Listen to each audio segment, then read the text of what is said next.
इस कहानी की शुरुआत होती है लूसीफर से, जिसे स्वर्ग से निकालकर नर्क में भेज दिया जाता है अनंत काल तक शासन के लिए, जब तक कि उसने वेकेशन का नहीं डिसाइड किया होता है। यानी कि अब लूसीफर मॉर्निंग स्टार ने नर्क से निकलकर धरती पर आकर छुट्टियां मनाना स्टार्ट कर दिया होता है। ये बात होती है सन 2016 की। यहाँ पर हमें हेल का डेविल एक इंसानी रूप में दिखाया जाता है और वो अपनी गाड़ी में तेज रफ्तार कहीं आगे जा रहा होता है। तभी पुलिस की नजर उस पर पड़ जाती है और वो उसका पीछा करते करते उसके पास पहुंचती है। इसी वजह से लूसीफर को अपनी गाड़ी रोकनी पड़ती है। तो लूसीफर पुलिस वाले से कहता है कि आखिर तुम मेरा पीछा क्यों कर रहे हो, मुझसे क्या चाहते हो? तो पुलिस वाला कहता है कि तुम अपनी गाड़ी काफी तेज भगा रहे हो, तुमने शहर के रूल्स तोड़े। तो लूसीफर कहता है कि क्या तुमने कभी रूल्स नहीं तोड़े? तब वहां पर वो पुलिस वाला एडवर्टाइज होकर अपनी सारी गुनाह, अपनी सारी सच्चाई उसे कह देता है। हालांकि वो कहना तो नहीं चाहता था, मगर वो उसे ये बता देता है कि मैंने भी कई बार अपनी गाड़ी के रूल्स तोड़े और तेज स्पीड में गाड़ी चलाई है, फुल वॉल्यूम में हॉर्न को बजाकर। इस बात से लूसीफर हंसने लगता है और पैसे निकालता है और उसे पूछता है कि क्या तुम्हें पैसे चाहिए? तो पुलिस वाला कहता है कि हाँ मुझे इसकी जरूरत है, मगर नेक्स्ट टाइम से गाड़ी थोड़ी स्लो चलाना। और इसके बाद में लूसीफर एक क्रीपी स्माइल देकर वहां से निकल जाता है, पहुंचता है खुद के बार में। वहां पर हमें हेल की एक और डीमन दिखाई जाती है जिसका नाम होता है मेजकिन, जिसे हर बार लूसीफर मेज नाम से बुलाता है। मेज लूसी से कहती है कि आखिर तुम इंसानी काम छोड़कर वापस नर्क में कब जाओगे, क्योंकि वहां पर तुम्हारी जरूरत है। तुम मेरी बात क्यों नहीं मान रहे हो, मेरी बात को समझ रहे क्यों नहीं हो? और तभी वहां पर सारा समय धीमा हो जाता है और तभी वहां पर इस कहानी के एक और कैरेक्टर की एंट्री होती है जिसका नाम होता है अमेंडील।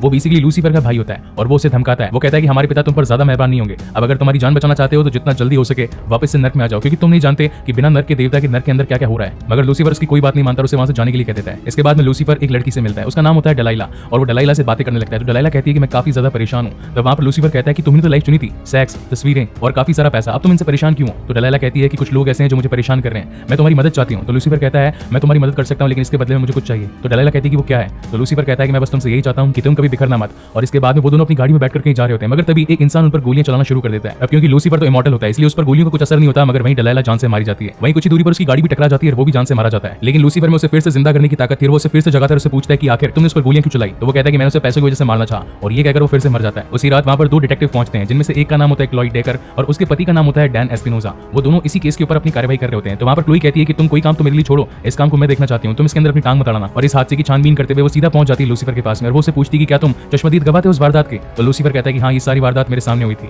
तो वो कहती है कि गोलियां तो फिर तुम पर भी चली होगी, पर तुम पर उसका असर क्यों नहीं हुआ? तो लूसीफर कहता है कि मैं इमॉर्टल हूं, न जाने तुम इंसान ये बात कब समझोगे। हालांकि उस वक्त क्लोई को उसकी बातें कुछ समझ में नहीं आती है, तो वो उसे कहती है कि इस बारे में मैं तुमसे बाद में बात करूंगी, और ये कहकर वो वहां से चली जाती है। अगले दिन लूसीफर एक शादी को अटेंड करता है जहां पर दो जोड़े आपस में शादी कर रहे होते हैं। तो लूसीफर उस आदमी को धमकाने लगता है, उसका नाम होता है जिमी बांस। वो उसे कहता है कि तुमने पैसों के लालच में तुम्हारी बेस्ट फ्रेंड डलाइला को जान से मार दिया, आखिर तुमने ऐसा क्यों किया? तो वहां पर जिमी कहता है कि आज मेरी शादी है, मेरी शादी को बर्बादी में मत बदलो। मैं जानता हूं कि उसकी डेथ हुई है, मगर उसकी डेथ का असली रीजन मैं नहीं, उसकी डेथ का असली रीजन ट्रू वाइल है। तुम उससे जाकर क्यों नहीं बात करते हो? और अब न चाहते हुए भी लूसीफर को वहां से जाना पड़ता है। इसके बाद में वो सीधा पहुंचता है ट्रू वाइल के पास में और उसे जान से मारने की धमकी देता है और उसे सच उगलवाता है कि आखिर डलाइला ने तुम्हारा क्या बिगाड़ा था, तुमने उसे जान से क्यों मरवाना चाहा? तब ट्रू वाइल उससे कहता है कि उसकी दिमाग की स्थिति बिगड़ी हुई थी, तुम ही जाकर उसकी साइकाइट्रिस्ट से क्यों नहीं पूछती, क्योंकि उसके तो काफी सारे चक्कर चल रहे थे, उसकी साइकाइट्रिस्ट तुम्हें सब कुछ सच सच बता सकती है। और इस बात को सुनने के बाद में वो उसे छोड़ देता है। मगर तभी वहां पर क्लोई पहुंच जाती है और क्लोई उससे कहती है कि मुझसे पहले तुम यहाँ पर कैसे पहुंच गए, क्योंकि इस केस की इन्वेस्टिगेशन तो मैं कर रही हूँ, तुम यहाँ पर क्या कर रहे हो? तब लूसीफर उसे कहता है कि डलाइला मेरी काफी अच्छी दोस्त थी। तो वहां पर क्लोई कहती है कि आखिर तुम ऐसा कर क्यों रहे हो? तो लूसीफर बताता है कि आज उसकी जो हालत हुई है वो मेरी वजह से हुई है, अगर उसने मुझसे ऐसी जिंदगी नहीं मांगी होती तो आज वो जिंदा होती। तो क्लोई से कहती है कि आखिर तुम इन लोगों से सच कैसे उगलवा लेते हो? तो लूसीफर कहता है कि यही तो मेरी पावर्स हैं,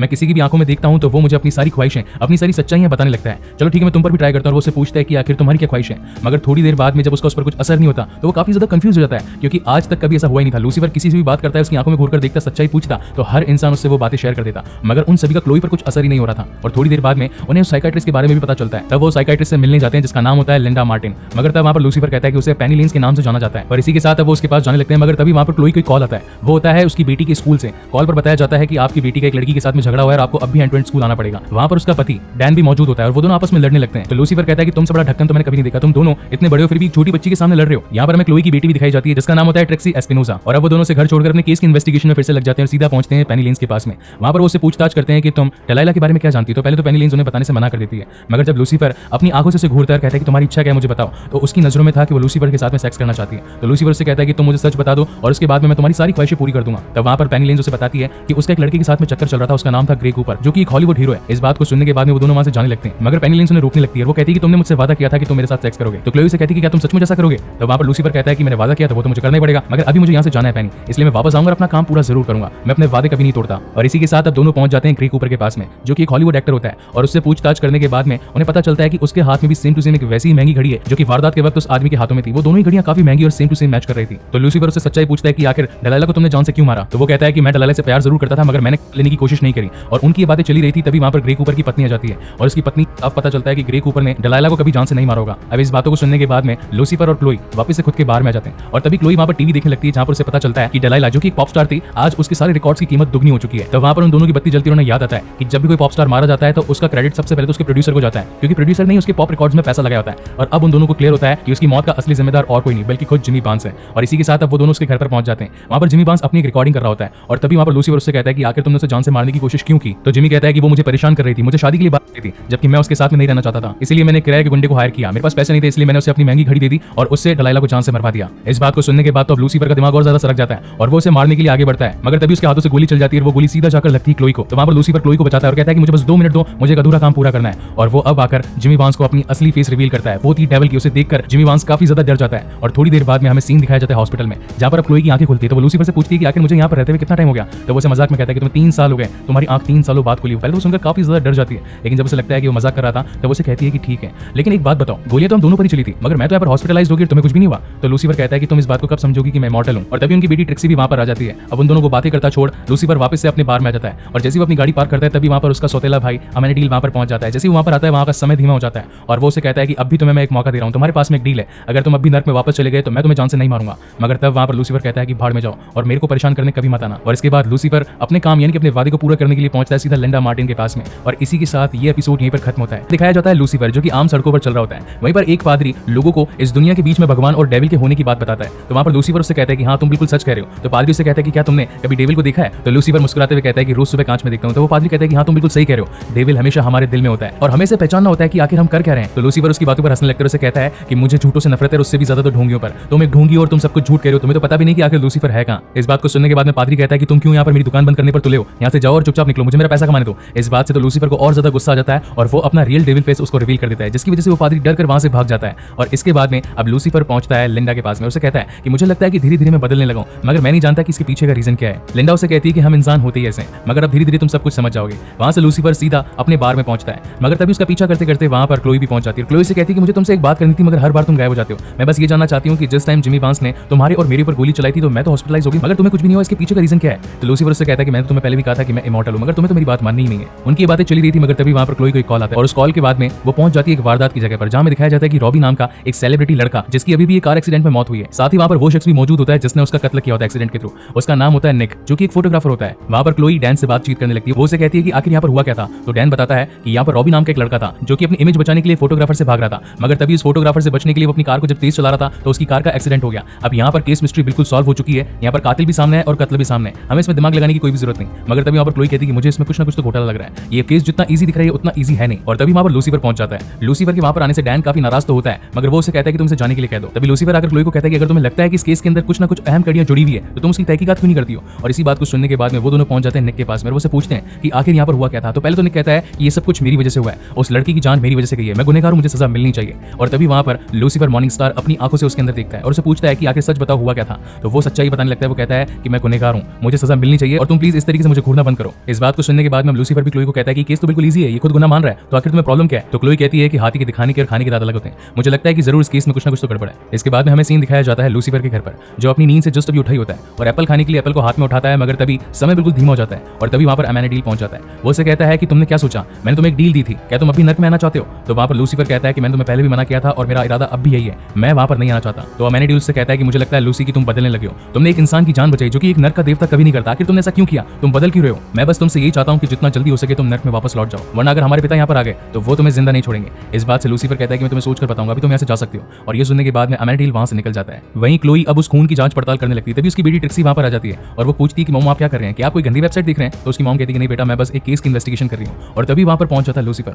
और वो उसे कहता है कि तुम्हारा घर तो काफी शानदार है, मुझे तो तुम्हारी शक्ल देखकर लग नहीं रहा था कि तुम्हारे पास में इतना अच्छा घर भी होगा। तभी वहां पर क्लोई कहती है कि कोई इन्वेस्टिगेशन प्लेस नहीं बल्कि मेरा घर है, अब यहाँ से चुपचाप निकल जाओ। और इसके बाद में वो उसे अपने घर से निकाल देती है। थोड़ी देर बाद के अंदर लूसीफर जेल के अंदर पहुंच जाता है निक के पास में, उसे पूछता है कि आखिर सच्चाई क्या है। तो पहले तो निक कुछ भी नहीं बताता। तो लूसीफर उसकी आंखों में घूर कर देखता है और उसे कहता है कि मुझे सच बताओ आखिर हुआ क्या है। तो निक उसे कहता है कि तुम इस तरीके से मुझे घूरो मत, मैं जानता हूं कि तुम सच्चाई जानना चाहते हो, मगर मैं तुम्हें कुछ नहीं बताऊंगा। तो लूसीफर कहता है कि अच्छा ठीक है, चलो मैं तुम्हें इस केस के बारे में कुछ नहीं पूछूंगा, मगर कुछ और बातें हैं जो मुझे तुमसे पूछनी है। तुम क्लोई को जानते हो और मुझे तुमसे बस ये पूछना है कि आखिर क्लोई इतनी डिफरेंट क्यों है। मैं जब भी कभी अपना जादू किसी पर चलाता हूं तो वो हर बार काम करता है, मगर क्लोई पर मेरा जादू कभी काम नहीं करता। क्या तुम इसके बारे में कुछ जानते हो कि वो इतनी अलग क्यों है। तो निक कहता है कि वो अलग जरूर है, मगर वो अलग क्यों है इसके बारे में मुझे कुछ नहीं पता। ये आज से कई सालों पुरानी बात थी जब क्लोई ने हॉट टब हाई स्कूल की रिकॉर्डिंग करी थी। वो उसके अंदर नेकेड थी, लोगों को वो सीरीज काफी ज्यादा पसंद भी आई थी, मगर उस सीरीज से कंप्लीट हो जाने के बाद में उसके पिता की डेथ हो गई। मैं उसकी न्यूज बनाना चाहता था, इसीलिए मैं उसके घर पर पहुंचा उसके पिता की तस्वीरें लेने के लिए, मगर क्लोई ने मेरे मुंह पर मुक्का मार दिया और साथ ही मेरा लेंस भी तोड़ दिया। हालांकि मुझे फोटोज तो मिल गई और उससे मैंने काफी पैसा भी कमाया, मगर इसी बीच उसके और मेरे बीच में बात बिगड़ गई। लूसीफर ये बात जानने के बाद में और भी ज्यादा क्यूरियस हो गया था और वो उसे पूछने लगता है कि आखिर इस कत्ल के पीछे कौन है। मगर तभी निक अपनी नजर फिरा लेता है और वो कहता है कि यहाँ से चले जाओ और पल भर के अंदर ही लूसीफर मॉर्निंग स्टार वहां से गायब हो जाता है। इसके बाद में हमें बार का सीन दिखाया जाता है जहां पर लूसीफर और मेज आपस में बैठकर बातचीत कर रहे होते हैं। तब मेज भी से वही बात कहती है कि तुम आखिर बदल क्यों क्यों रहे हो? मैं देख रही हूँ कि धीरे धीरे तुम इंसानों की मदद कर रहे हो, उनकी जान बचा रहे हो। एक डेविल कभी भी ऐसा नहीं करता। उनकी चल रही इन बातों के बीच में तभी वहां पर क्लोई पहुंच जाती है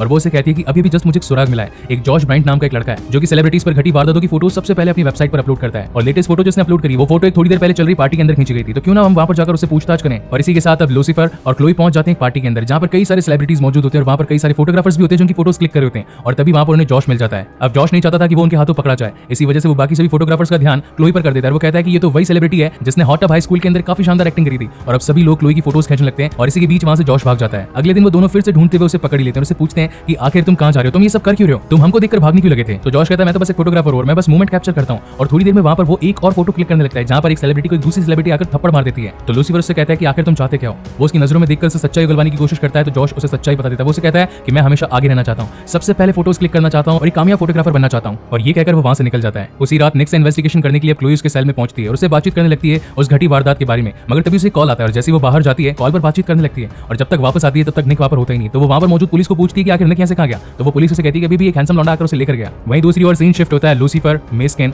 जॉश और साथ ही निक पर, जो कि चारों आपस में खड़े होकर बातचीत करने लगते हैं। और तभी वहां पर लूसीफर जॉश से कहता है कि अब तुम दोनों के पास में अपने अपने सामने एक गन है, तुम दोनों ने ही गलती करी और तुम दोनों को उसकी सजा मिलनी चाहिए। जॉश ने एक इंसान का कत्ल किया, वहीं पर कत्ल के इल्जाम को बचाने वाले के लिए निक ने उसका साथ दिया, इसलिए तुम दोनों को सजा मिलनी चाहिए और अब इस केस को ही तुम दोनों में से कोई खत्म करेगा। मगर उन दोनों की चलती बातचीत के बीच में वहां पर पहुंच जाती है क्लोई और वो लूसीफर को रोकने की कोशिश करती है। वो उसे कहती है कि आखिर तुम ये सब कर क्या रहे हो। तो लूसीफर उससे कहता है कि ये मेरा न्याय है, इसके बीच में मत आओ, इन दोनों को अपनी जंग खुद लड़ने दो। और सबसे पहले वहां पर जॉश गोली चला देता है मगर जॉश की बंदूक खाली थी। हालांकि पहले तो निक गोली नहीं चलाना चाहता था क्योंकि वो उसका चेला था, उसी ने जॉश को फोटोग्राफी करना सिखाया था। मगर जब उसने देखा कि उसका शागिर्द उसे ही गोली मारना चाहता है तो वो भी अब अपनी हाथों से गोली चलाने के लिए तैयार हो जाता है। लेकिन अब जब न्याय हो चुका था तो लूसीफर अब इस सिचुएशन को संभालना चाहता था, इसलिए वो प्रार्थना करना शुरू करता है और जो गोली निक ने अपनी बंदूक से चलाई थी वो वहीं समय के धीरे हो जाने के कारण रुक जाती है। और तभी वहां पर अमेनिडील पहुंच जाता है। तो अमेनिडील पूछता है उससे कि आखिर तुमने मुझे यहाँ पर क्यों बुलाया लूसीफर। तो लूसीफर उससे कहता है कि मेरे भाई तुमने मुझे सही कहा था। तो अमेनिडील कहता है कि क्या तुम वापस से नर्क में आना चाहते हो। तो वो कहता है कि नहीं मेरे भाई, मैं वापस नहीं आना चाहता, मैं तो बस एक बिगड़ी सिचुएशन को सुधारना चाहता था और साथ ही तुम्हें थोड़ा तंग भी करना चाहता था, इसलिए मैंने तुम्हें यहाँ पर बुला लिया। इस बात से गुस्सा होकर अमेनिडील फिर से निकल जाता है और वहीं दूसरी ओर अभी केस भी सुलझ जाता है जिसके अंदर असली कातिल को सजा हो जाती है। वहीं अगले सीन में हमें दिखाया जाता है लूसीफर लिंडा के साथ में जो कि आपस में सेक्स कर रहे होते हैं। तो लिंडा उसे कहती है कि इंसानों का असर तुम पर हो रहा है और धीरे धीरे अगर ऐसा और होता रहा तो तुम पूरे इंसान बन जाओगे। वहीं अब क्लोई जेल में पहुंचती है जिमी बांस से मिलने के लिए। वो उसे कहती है कि आखिर तुमने गोली चलाई थी जरूर मेरे और लूसीफर के ऊपर, तो लूसीफर का कुछ क्यों नहीं बिगड़ा, क्या तुम उसके बारे में कुछ जानते हो। तो वहां पर वो उसे डरने लगता है और वो उसे पूछता है कि लूसीफर अभी यहाँ पर आया, उसे प्लीज यहाँ पर मत बुलाना। और वो अपना सर कांच की दीवार में भिड़ने लगता है, उसे खून आने लगता है और वो कहता है कि लूसीफर एक डेविल है।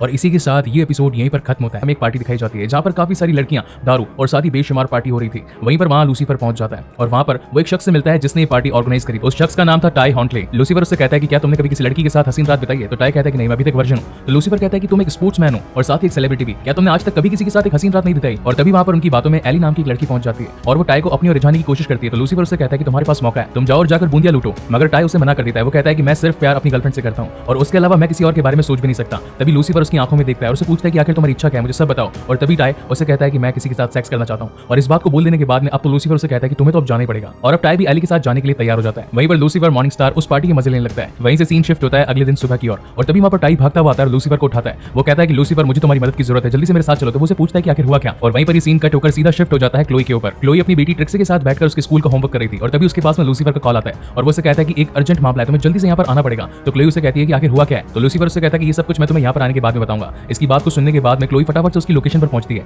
और वहां पहुंचने के बाद उन्हें पता चलता है कि टाई ने जो कल रात को पार्टी रखी थी उसी के पूल के अंदर अब एली की लाश तैर रही होती है। इस बात को देखकर वो काफी घबरा जाती है और वो कहती है कि आखिर तुम्हें इसके बारे में कैसे पता चला। तो वहां पर लूसीफर कहता है कि मैंने ही कल एली को टाई के साथ में भेजा था कुछ अच्छा समय बताने के लिए और आज मुझे इसकी लाश मिली और ऐसी केस मिस्ट्रीज को तुम काफी अच्छे तरीके से सॉल्व करती हो, इसलिए मैंने सबसे पहले तुम्हें कॉल किया। क्लोई वहां पर पूरे घर की छानबीन करने लगती है और तभी उसे छानबीन के अंदर उस एली की गाड़ी की चाबी मिलती है और जब वो उसकी गाड़ी की तहकीकात करती है तो उसके अंदर से उसकी आईडी मिलती है जिसकी मदद से पुलिस वाले उसकी आइडेंटिफिकेशन का पता लगाते हैं। वहीं दूसरी ओर अब लूसीफर के हाथ में लगा होता है एली का फोन जिसके अंदर एली और साथ ही टाई की रात को सेक्स करते हुए एक छोटी सी वीडियो क्लिप थी और वो उसे देखने लगता है। तभी वहां पर क्लोई पहुंच जाती है और वो कहती है कि इस टाइम तुम्हें कौन सूझ रहा है, तुम यहाँ पर कौन देख रहे हो बैठकर। तो वहां पर लूसीफर कहता है कि यहाँ पर और भी कुछ छिपा है, तुम इसे जरूर चेकआउट करना। और वो फोन क्लोई को देकर वहां से चला जाता है। लेकिन जब क्लोई उस फोन को देखने लगती है तो उसे लगता है कि नाखून तो बिस्तर पर टूटा हुआ था और जरूर उस लड़की के साथ जबरदस्ती हुई है। इसी वजह से वो अब गिरफ्त में ले लेती है टाई को और उसे अपने साथ कस्टडी में लेकर जाने लगती है। तो उसे लूसीफर रोकता है और कहता है कि नहीं, इसके अंदर इसका कोई कसूर नहीं है, ये तो बेकसूरवार है, तुम इसे बेवजह पकड़ रही हो। तो क्लोई से कहती है कि तुम मुझे मेरा काम मत सिखाओ, असल वारदात पर ये मौजूद था और साथ ही इसकी क्लीन इमेज भी है और ये कभी नहीं चाहेगा कि मेरी क्लीन इमेज एक लड़की की वजह से वेस्ट हो। इसी वजह से इसने इस लड़की को जान से मार दिया। ये केस बिल्कुल सीधा और सिंपल है, इसी वजह से मैं इसे कस्टडी में ले रही हूँ। और लूसीफर के लाख समझाने के बावजूद भी क्लोई वहां से टाई को लेकर निकल जाती है। अब इस बात से खफा होकर सीधा लूसीफर पहुंच जाता है लिंडा के पास में और उसे आज के हुए इंसिडेंट्स के बारे में बताता है। तो लिंडा उसे कहती है कि आखिर तुम चाहते क्या हो,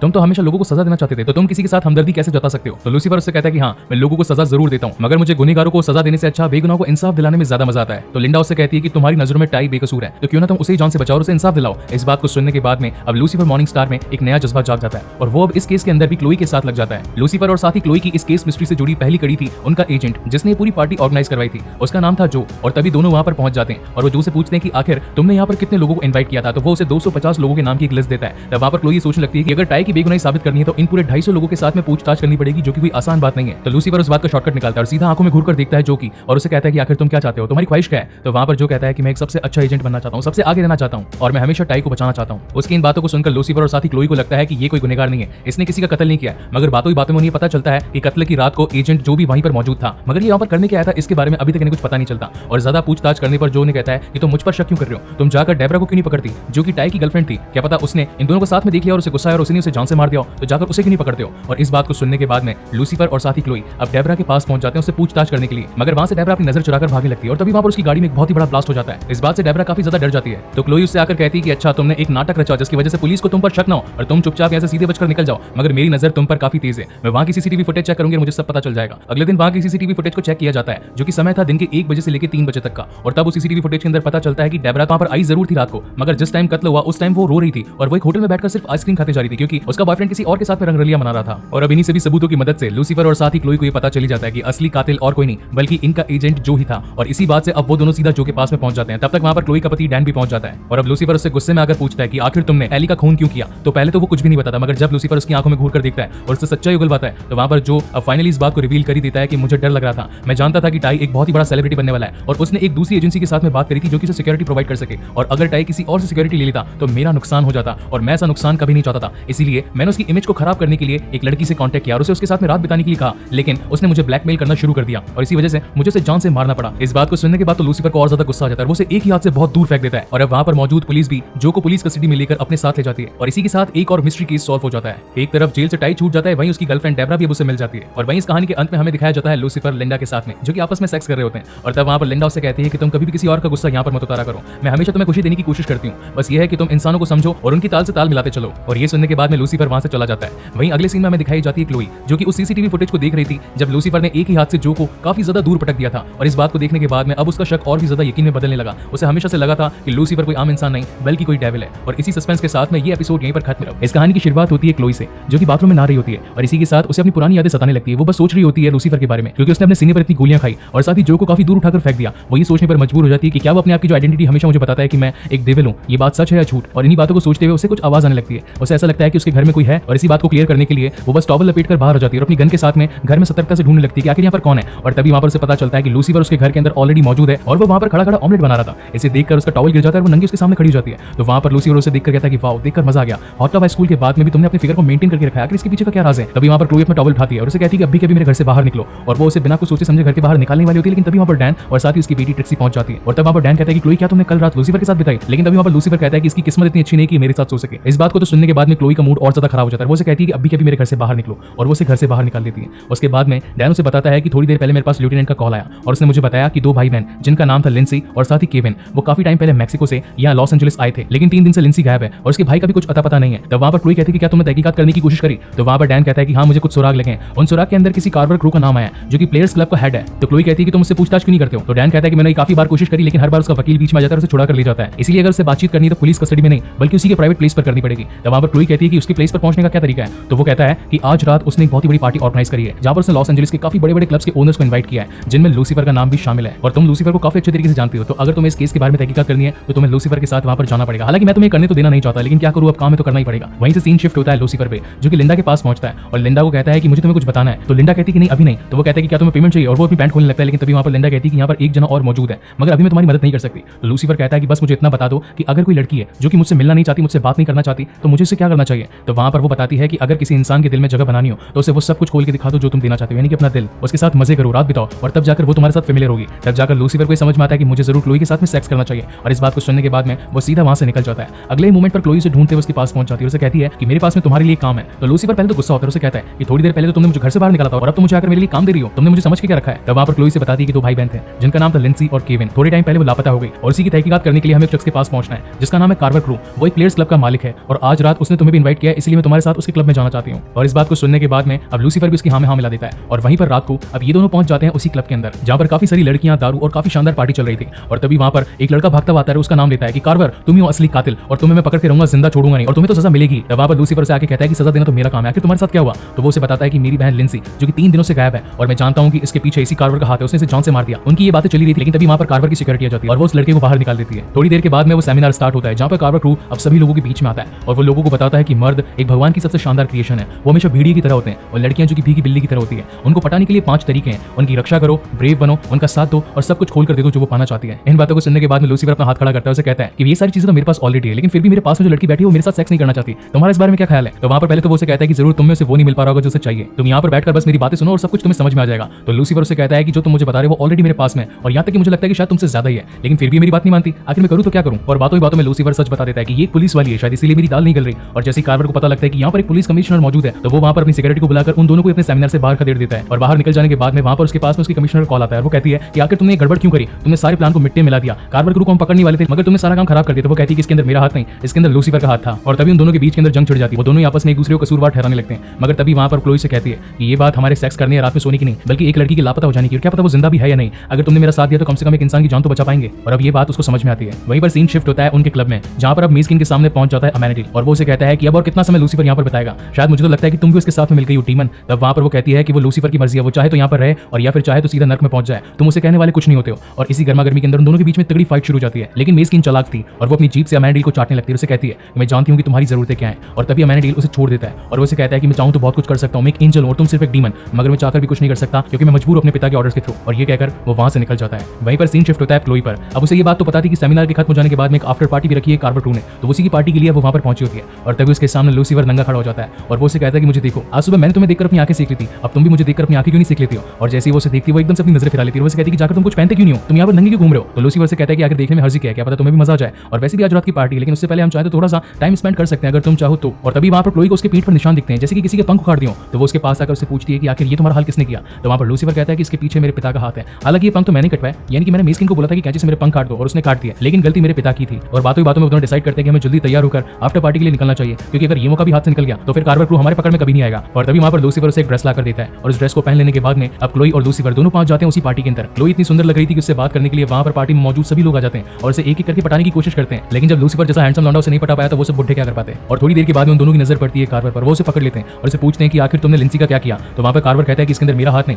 बल्कि उन किडनैपर्स का हाथ है, उन किडनैपर्स ने ही लिंसी को अगवा कर लिया है और अभी उनको कॉल आता ही होगा। और थोड़ी देर के अंदर एक कॉल आता है और तब वहां पर वो कॉल उठा लेता है लूसीफर और वो पूछता है कि आखिर लिंसी कहां पर है? तो किडनैपर्स कहते हैं कि हमें 30 लाख लाकर दो और लिंसी को ले जाओ। तब वहां पर लूसीफर कहता है कि ठीक है, डील मंजूर। लेकिन तभी वहां पर किडनैपर कहता है कि तुम अगर आओ तो अकेला आना, कोई भी पुलिस साथ में मत लाना। और लूसीफर कहता है कि ठीक है, डेविल के साथ तुम्हारी डील रहेगी, मैं तुम्हारी बात को मानूंगा, लेकिन इससे पहले मुझे इस बात का सबूत दो कि लिंसी जिंदा है। और थोड़ी देर बाद में वो किडनैपर अब कार्वर के मोबाइल पर एक वीडियो भेजता है। उस वीडियो के अंदर हमें दिखाई जाती है लिंसी जिसकी हालत काफी ज्यादा बुरी थी, उसे काफी पीटा गया था। इसे देखकर कार्वर कहता है कि ठीक है, मैं 30 लाख देने के लिए तैयार हूं क्योंकि मैं लिंसी से काफी ज्यादा प्यार करता हूं। तब वहां पर लूसीफर कहता है कि तुम तो बेटे बड़े हैवी ड्राइवर निकले, पहले तो तुम कह रहे थे कि लड़कियों को पटाना कैसे है, हब्शी कैसे बनना है, भेड़िया किस तरीके से बनकर लड़कियों का फायदा उठाना है, और अब तुम कह रहे हो कि तुम्हें लिंसी से प्यार हो गया। तब वहां पर कार्वर सच्चाई बताता है कि आज से 3 महीने पहले हम मिले थे और इससे मिलने के बाद मैं अपना दिल उसे दे बैठा और उसे बचाने के लिए मैं कुछ भी कर सकता हूं। और अब इसी के साथ लूसीफर 30 लाख लेकर क्लोई के साथ में एक जगह पर पहुंचता है, मगर तब तक वो टाइम नहीं आया था जिस टाइम पर किडनैपर ने उन्हें बुलाया था। तो कार के अंदर बैठे बैठे क्लोई और लूसीफर आपस में बातें करने लगते हैं। तब वहां पर क्लोई लूसीफर को पूछती है कि आखिर तुम बाकी लोगों से अलग क्यों हो? तब वहां पर लूसीफर कहता है कि मैंने तुम्हें पहले भी बताया था कि मैं इमॉर्टल हूं और इसी के साथ ही मेरे पास वो शक्ति है जिससे मैं किसी भी ख्वाहिश को जान सकता हूं। क्या तुम्हें मेरी बात पर भरोसा नहीं है? चाहो तो मुझे गोली मारकर देख लो। तो क्लोई से कहती है कि तुम्हें गोली पड़ने पर कैसा लगता है?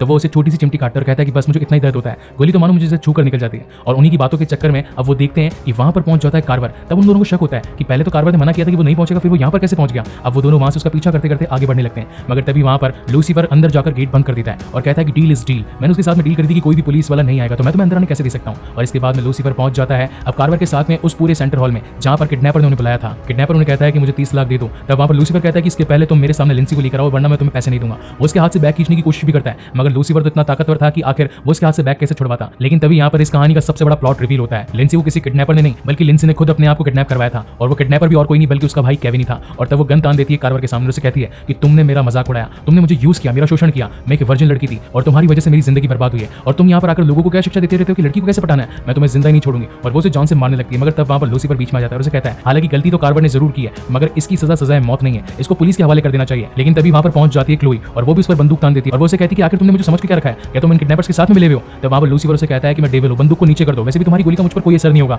तो क्लोई कहती है कि मैं सचमुच गोली चला दूंगी। तो लूसीफर कहते हैं कि अच्छा ठीक है, अगर तुम्हें चलानी तो चलाओ, मेरी टांग पर चलाओ और फिर तुम्हें पता चल जाएगा कि मैं हूं कौन। और जैसे ही क्लोई उसकी टांग पर गोली चलाती है तो पहले तो लूसीफर कहता है कि देखा, मैंने कहा था तुम्हें, मैं तो इमॉर्टल हूं, मुझे कुछ नहीं होता। और तभी वो कहता है कि धत तेरी वाट लग गई, अब उसकी टांग से खून निकलने लगता है। और तब लूसीफर सोचता है कि ये क्या हो गया भाई, मेरी टांग से खून कैसे निकल रहा है। और धीरे धीरे वो वहीं पर गिर जाता है। उसी मोमेंट पर वहां पर पुलिस भी आ जाती है और वो कार्वर और साथ ही उसके भाई को गिरफ्तार करके ले जाती है। वहीं पर हमें दिखाया जाता है कि लूसीफर क्लोई की लिeutenant से बात कर रहा होता है और वो उसे भी पटाने की कोशिश कर रहा होता है। अब हालांकि नॉर्मली क्लोई ने गोली चलाई थी तो उसे भी सजा मिलनी चाहिए थी, लेकिन लूसीफर ने ये बात घुमा दी कि वो चोरों को पकड़ने के चक्कर में उसकी गोली चली और वो गलती से मुझे लग गई। इसमें क्लोई का कोई भी हाथ नहीं और लिeutenant उसकी बातों से एग्री करके उसे छोड़ देती है और वहीं पर अब ये दोनों आपस में बातचीत करने लगते हैं। हमने मिलकर एक और मिस्ट्री केस सॉल्व कर दिया। इसके बाद में क्लोई लूसीफर को उसके घर छोड़ देती है और बाद में अपने घर आती है। तब वहां पर ट्रिक्सी जाग रही होती है और तब ट्रिक्सी आकर अपनी मॉम को पूछती है कि आपके कपड़ों पर ये क्या लगा है। तो क्लोई कहती है कि ये केचप है। तो ट्रिक्सी कहती है कि नहीं, मुझे पता है कि खून है, मैं जानती हूँ कि आपने जरूर अभी कोई केस सॉल्व किया है और उसकी वजह से आपका ये हाल हुआ है। कि आपके साथ में लूसीफर भी था? तो उसकी मॉम कहती है कि हाँ बेटा, मेरे साथ में लूसीफर भी था। तब वहां पर ट्रिक्सी कहती है कि मॉम, एक बार आपने मुझे कहा था कि मेरी स्कूल में एक लड़का पीटर जो मेरे ऊपर ऑरेंज फेंक कर मारता था तो मैं उससे काफी लड़ा करती थी। आपने मुझे कहा था कि वो जरूर तुमसे प्यार करता है, इसकी वजह से वो तुम्हारे साथ खेल रहा है। लेकिन मॉम, आपने तो लूसीफर को गोली मार दी, इसका मतलब आप उससे कई ज्यादा प्यार करती है।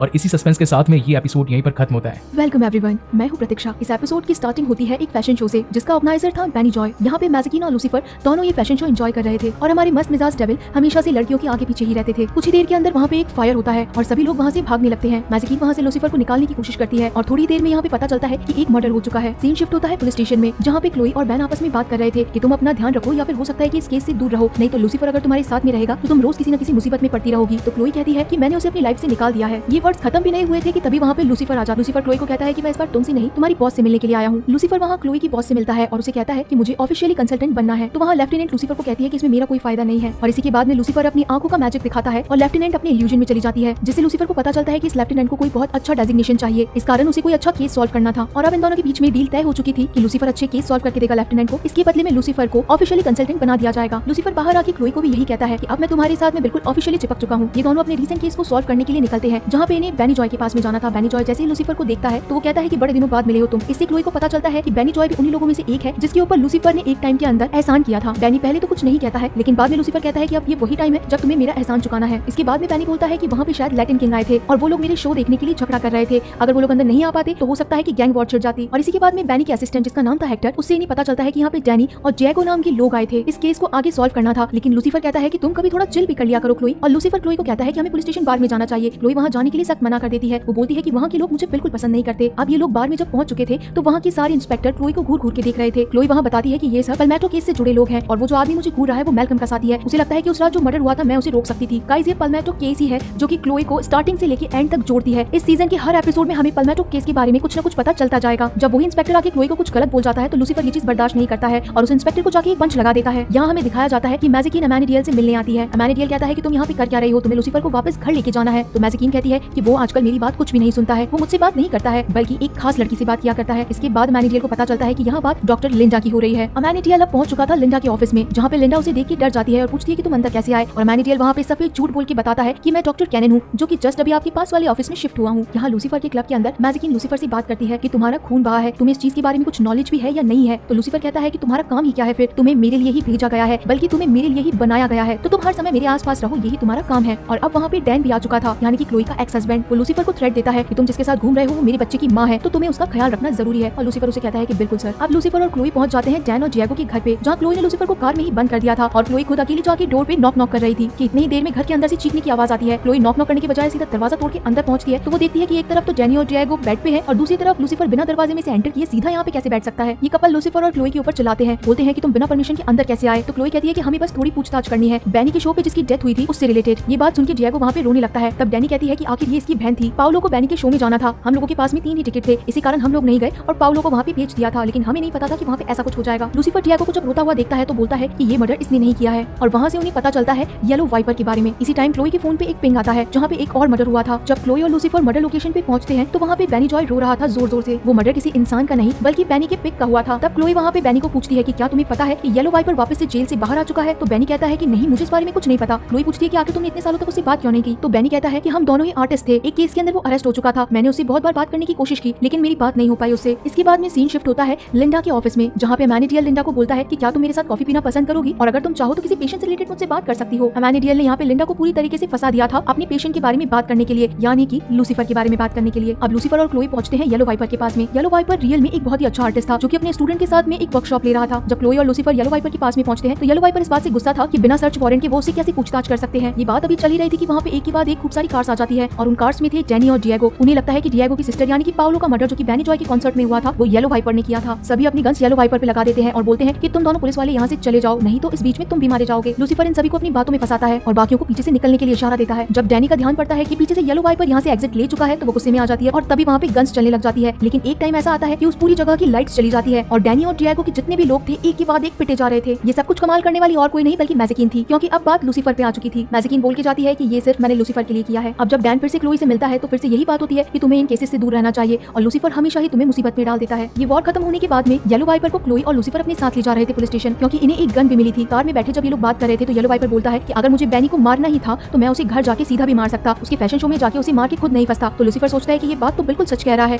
अगर उसे मारना ही होता तो सीधा करेक्ट शॉट लगाता। और क्लोई कहती है कि हो सकता है कि ये शॉट जान करके लगाया हो, यानी कि बैनी जॉय को कभी मारना ही नहीं था। इसके बाद ये लोग सीधा गाड़ी घुमा के पहुंच जाते हैं बैनी जॉय के घर पे। लूसीफर और क्लोई बैनी से पूछते हैं कि आखिर क्या रीजन था कि येलो वाइपर जेल में गया। तब वहाँ पे बैनी बोलता है कि वो भी एक छोटा मोटा आर्टिस्ट है और वो कुछ खास पॉपुलर हो नहीं पाया, इसी कारण वो मुझसे जलता था। लेकिन तब तक इनके सामने येलो वाइपर भी आ चुका था और उसके बाद में येलो वाइपर बैनी को बोलता है कि तुम झूठ बोल रहे हो, अगर ऐसा ही होता तो 5 सालों में तो मुझसे एक बार तो मिलने जरूर आते। और तभी वहाँ पे क्लोई और लूसीफर भी बोलते हैं कि निशाने लगाने वाला और कोई नहीं बल्कि शूटर ही हो सकता है, क्योंकि हेक्टर के हाथ पे एक ऐसा टैटू बना था जो कि शार्प शूटर के हाथों पे होता है। तब हेक्टर बोलता है कि मुझसे ये सब कुछ बैनी ने करवाया है, बैनी ने बोला था कि वो मुझे पार्टनर बनाएगा, इसी कारण मुझे अपने सबसे फेवरेट पिक को भी मारना पड़ा। अब लूसीफर यहाँ पे बैनी को एक पंच लगाता है जिससे कि वो खुद ही की पेंटिंग में से निकल के बाहर आ जाता है और इसके बाद में लूसीफर अपना डेविल फेस बैनी को दिखाता है। बैनी ये फेस अपनी लाइफ में कभी नहीं भूल सकता था। अब ये सभी लोग केस सॉल्व करके बाहर आ चुके थे, जहाँ पे क्लोई फिर से एक बार लूसीफर को थैंक यू बोलती है और इसके बाद में मैजिकीन और लूसीफर के बीच में बात हो रही थी। मैजिकीन बोलती है कि हाँ तुमने ही तो मुझे बनाया है, मैं तो हमेशा तुम्हारे पीछे पीछे ही चलूंगी, उन चीजों से भी तुम्हें बचाऊंगी जो चीजें तुम्हें दिखती है और नहीं दिखती है। यह एपिसोड खत्म उस सीन पे होता है जहाँ पे क्लोई सो रही थी और उसे लगता है कि घर में कोई है, घर में और कोई नहीं बल्कि मैजिकीन थी। मैजिकीन क्लोई को बिल्कुल पसंद नहीं करती थी। इसके आगे क्या होता है हम देखेंगे अगले एपिसोड में। लूसीफर के सीजन 1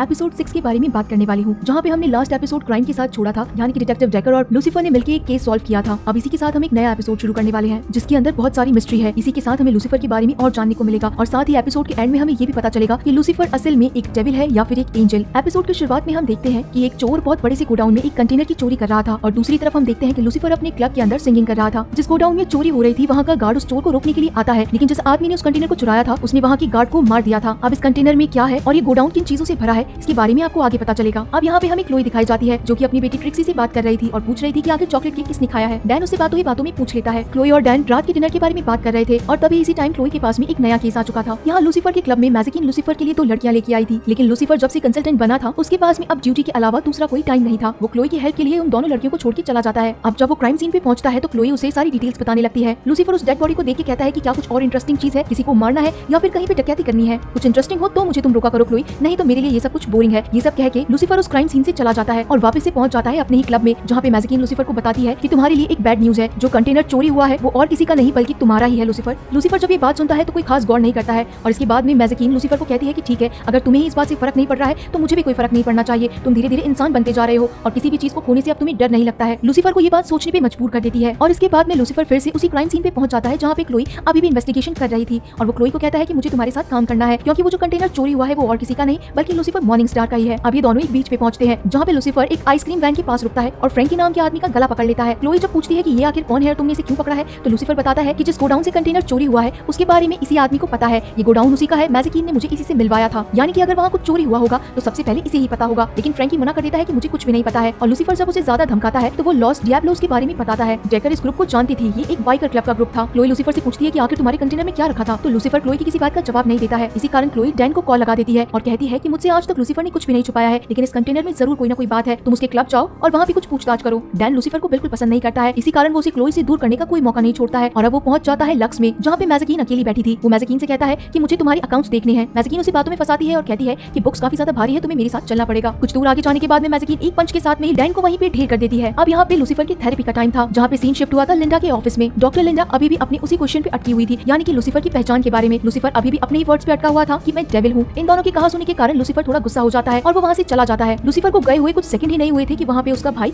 अमेनेडील पहुंच जाता है और वो फिर से डॉक्टर लिंडा से लूसीफर के बारे में पूछने की कोशिश करता है कि आखिर कोई भी माँ बाप अपने बेटे का नाम लूसीफर क्यों रखेंगे। और इसी के साथ में अमेनेडील लिंडा को बताता है कि उसे बाइबल का हर एक पेज अच्छी तरीके से याद है। यहाँ डैन की आंखें क्लोई के घर में खुलती है, जहाँ उसने कोई भी कपड़ा नहीं पहन रखा था। वो जब उठ के अपने आसपास देखता है तो पाता है कि अब क्लोई और ट्रिक्सी भी घर पे आ चुके हैं। वो जिस रूम में था वहाँ पे ट्रिक्सी भी पहुंच जाती है और अब इन दोनों के बीच में ये डील होती है कि ट्रिक्सी को साल भर चॉकलेट केक मिलेगा और तभी वो डैन को कपड़े लाके देगी। अब डैन यहाँ पे एक फीमेल सूट पहन के मैजिकीन के पास में पहुंचता है और मैजिकीन से झगड़ा करता है कि तुमने मेरे साथ ये क्या किया है, इस कारण तुम्हें पुलिस स्टेशन चलना पड़ेगा। मैजिकीन डैन को कहती है कि ठीक है अभी चलो, लेकिन तुम वहाँ पे कहोगे क्या कि तुम्हें एक बारटेंडर ने मार के गिरा दिया और अपनी एक्स वाइफ के घर पे छोड़ दिया। सीन शिफ्ट होता है क्लोई और लूसीफर के पास, जहाँ ये दोनों पहुंच चुके थे लॉस्ट डियाब्लोस के अड्डे पे। वो एक बाइकर क्लब था जहाँ पे खूब सारी बाइक्स रखी थी। क्लोई लूसीफर को फोन में कुछ दिखाती है। वो बताती है कि डेड बॉडी के गले पे एक निशान बना था जो कि क्रॉस का है और यहाँ रखी बाइक्स पे भी यही क्रॉस बने हुए हैं। इससे लूसीफर कहता है कि केस इससे ज्यादा ज्यादा और क्या आसान हो सकता है, यानी कि हमें हमारा कातिल यही मिल जाएगा। ये दोनों क्लब के अंदर जाते हैं जहाँ लूसीफर बिना किसी से डरे टेबल के ऊपर खड़ा हो जाता है और सभी से पूछता है कि जिसने भी मेरा कंटेनर चुराया है वो मेरे सामने आ जाओ, नहीं तो तुम लोगों के लिए कुछ अच्छा नहीं होगा। हालांकि वहाँ पे जो बाइकर क्लब के लोग थे वो सारे अच्छे खासे तगड़े थे। इसके बाद में एक आदमी सामने भी आता है, लेकिन क्लोई उसे जमीन पे गिरा देती है और कहती है कि अब अगर कोई भी आगे आया तो वो सब सीधा जेल में जाएंगे। इसके बाद में वो आदमी वहाँ पहुंचता है जो कि इस बाइकर क्लब को ओन करता है, यानी कि हैंक। लूसीफर हैंक की आंखों में देख के उससे सच निकलवाता है, लेकिन हैंक अपने मुंह से सिर्फ यही बोलता है कि उसे तो एक कपड़े की शॉप ओपन करनी है। और इसके बाद में हैंक कहता है कि मुझे इसके बारे में कुछ ज्यादा मालूम नहीं है, जबकि क्लोई ने उसे वही क्रॉस वाली पिक्चर दिखाई थी। हैंक कहता है कि मेरा कोई भी आदमी उस गोडाउन में नहीं जाता है, हालांकि हम लोग उसकी निगरानी तो करते हैं, लेकिन चोरी से हमारा दूर दूर तक कोई वास्ता नहीं है, तो तुम लोग यहाँ से जा सकते हो और अब अगर कोई क्वेश्चन पूछना है तो वारंट लेके आओ। क्लोई और लूसीफर उस जगह को तो छोड़ देते हैं, लेकिन कार में बैठ के क्लोई कुछ चीजों का अजम्पशन लगा रही थी। यहाँ सीन शिफ्ट होता है लिंडा और अमेनिडील के पास में, जहाँ अमेनिडील लिंडा को लूसीफर से रिलेटेड कुछ चीजें बता रहा था, यानी कि लूसीफर वो था जिसके फादर ने यानी कि गॉड ने उसे सारी एंजल्स में से बेदखल कर दिया था। तो डॉक्टर लिंडा कहती है कि मेरे पास जो पेशेंट आता है वो कहता है कि सब लोग उसे ही बुरा मानते हैं, उसने किसी को फोर्स नहीं किया था कि कोई गलत काम करे, लेकिन उसे जो उसके फादर से रिस्पांसिबिलिटी मिली है उसके कारण हर एक इंसान लूसीफर को ही डेविल मानता है, जबकि डेविल ने किसी को नहीं कहा है कि वो बुरा काम करे। अब यहाँ पे कार में बैठे हुए क्लोई ने जो अजम्पशन लगाया था कि हैंक अपने किसी भी आदमी को अरेस्ट नहीं होने दे सकता है, तो हो सकता है जिसने भी चोरी की हो वो उसे पर्सनली जाके मिले और उसे पनिशमेंट दे, और बिल्कुल ऐसा ही होता है। हैंक अपनी बाइक उठा के कहीं निकल जाता है। लूसीफर और क्लोई फिर से हैंक के सामने खड़े थे और वेट कर रहे थे कि क्या एक्टिविटी होती है, जहाँ पे क्लोई लूसीफर को कहती है कि मैं बहुत ब्लेस्ड हूँ जो तुम मेरे साथ में हो। ये बात सुनकर लूसीफर कहता है कि मैं भी हमेशा तुम्हारे साथ रहूंगा और ना मैंने कभी तुमसे झूठ बोला है और ना ही कभी बोलूंगा। ये बात सुनते ही क्लोई लूसीफर से फिर से पूछ लेती है कि आखिर तुम्हारे कंटेनर में क्या है, तो लूसीफर कहता है कि रशियन डॉल्स। और अब हैंक के पास में एक बाइक आके रुकती है। जो दूसरी बाइक पे बैठा आदमी था उसका नाम था रेनी, और उसने सीधा हैंक को शूट कर दिया था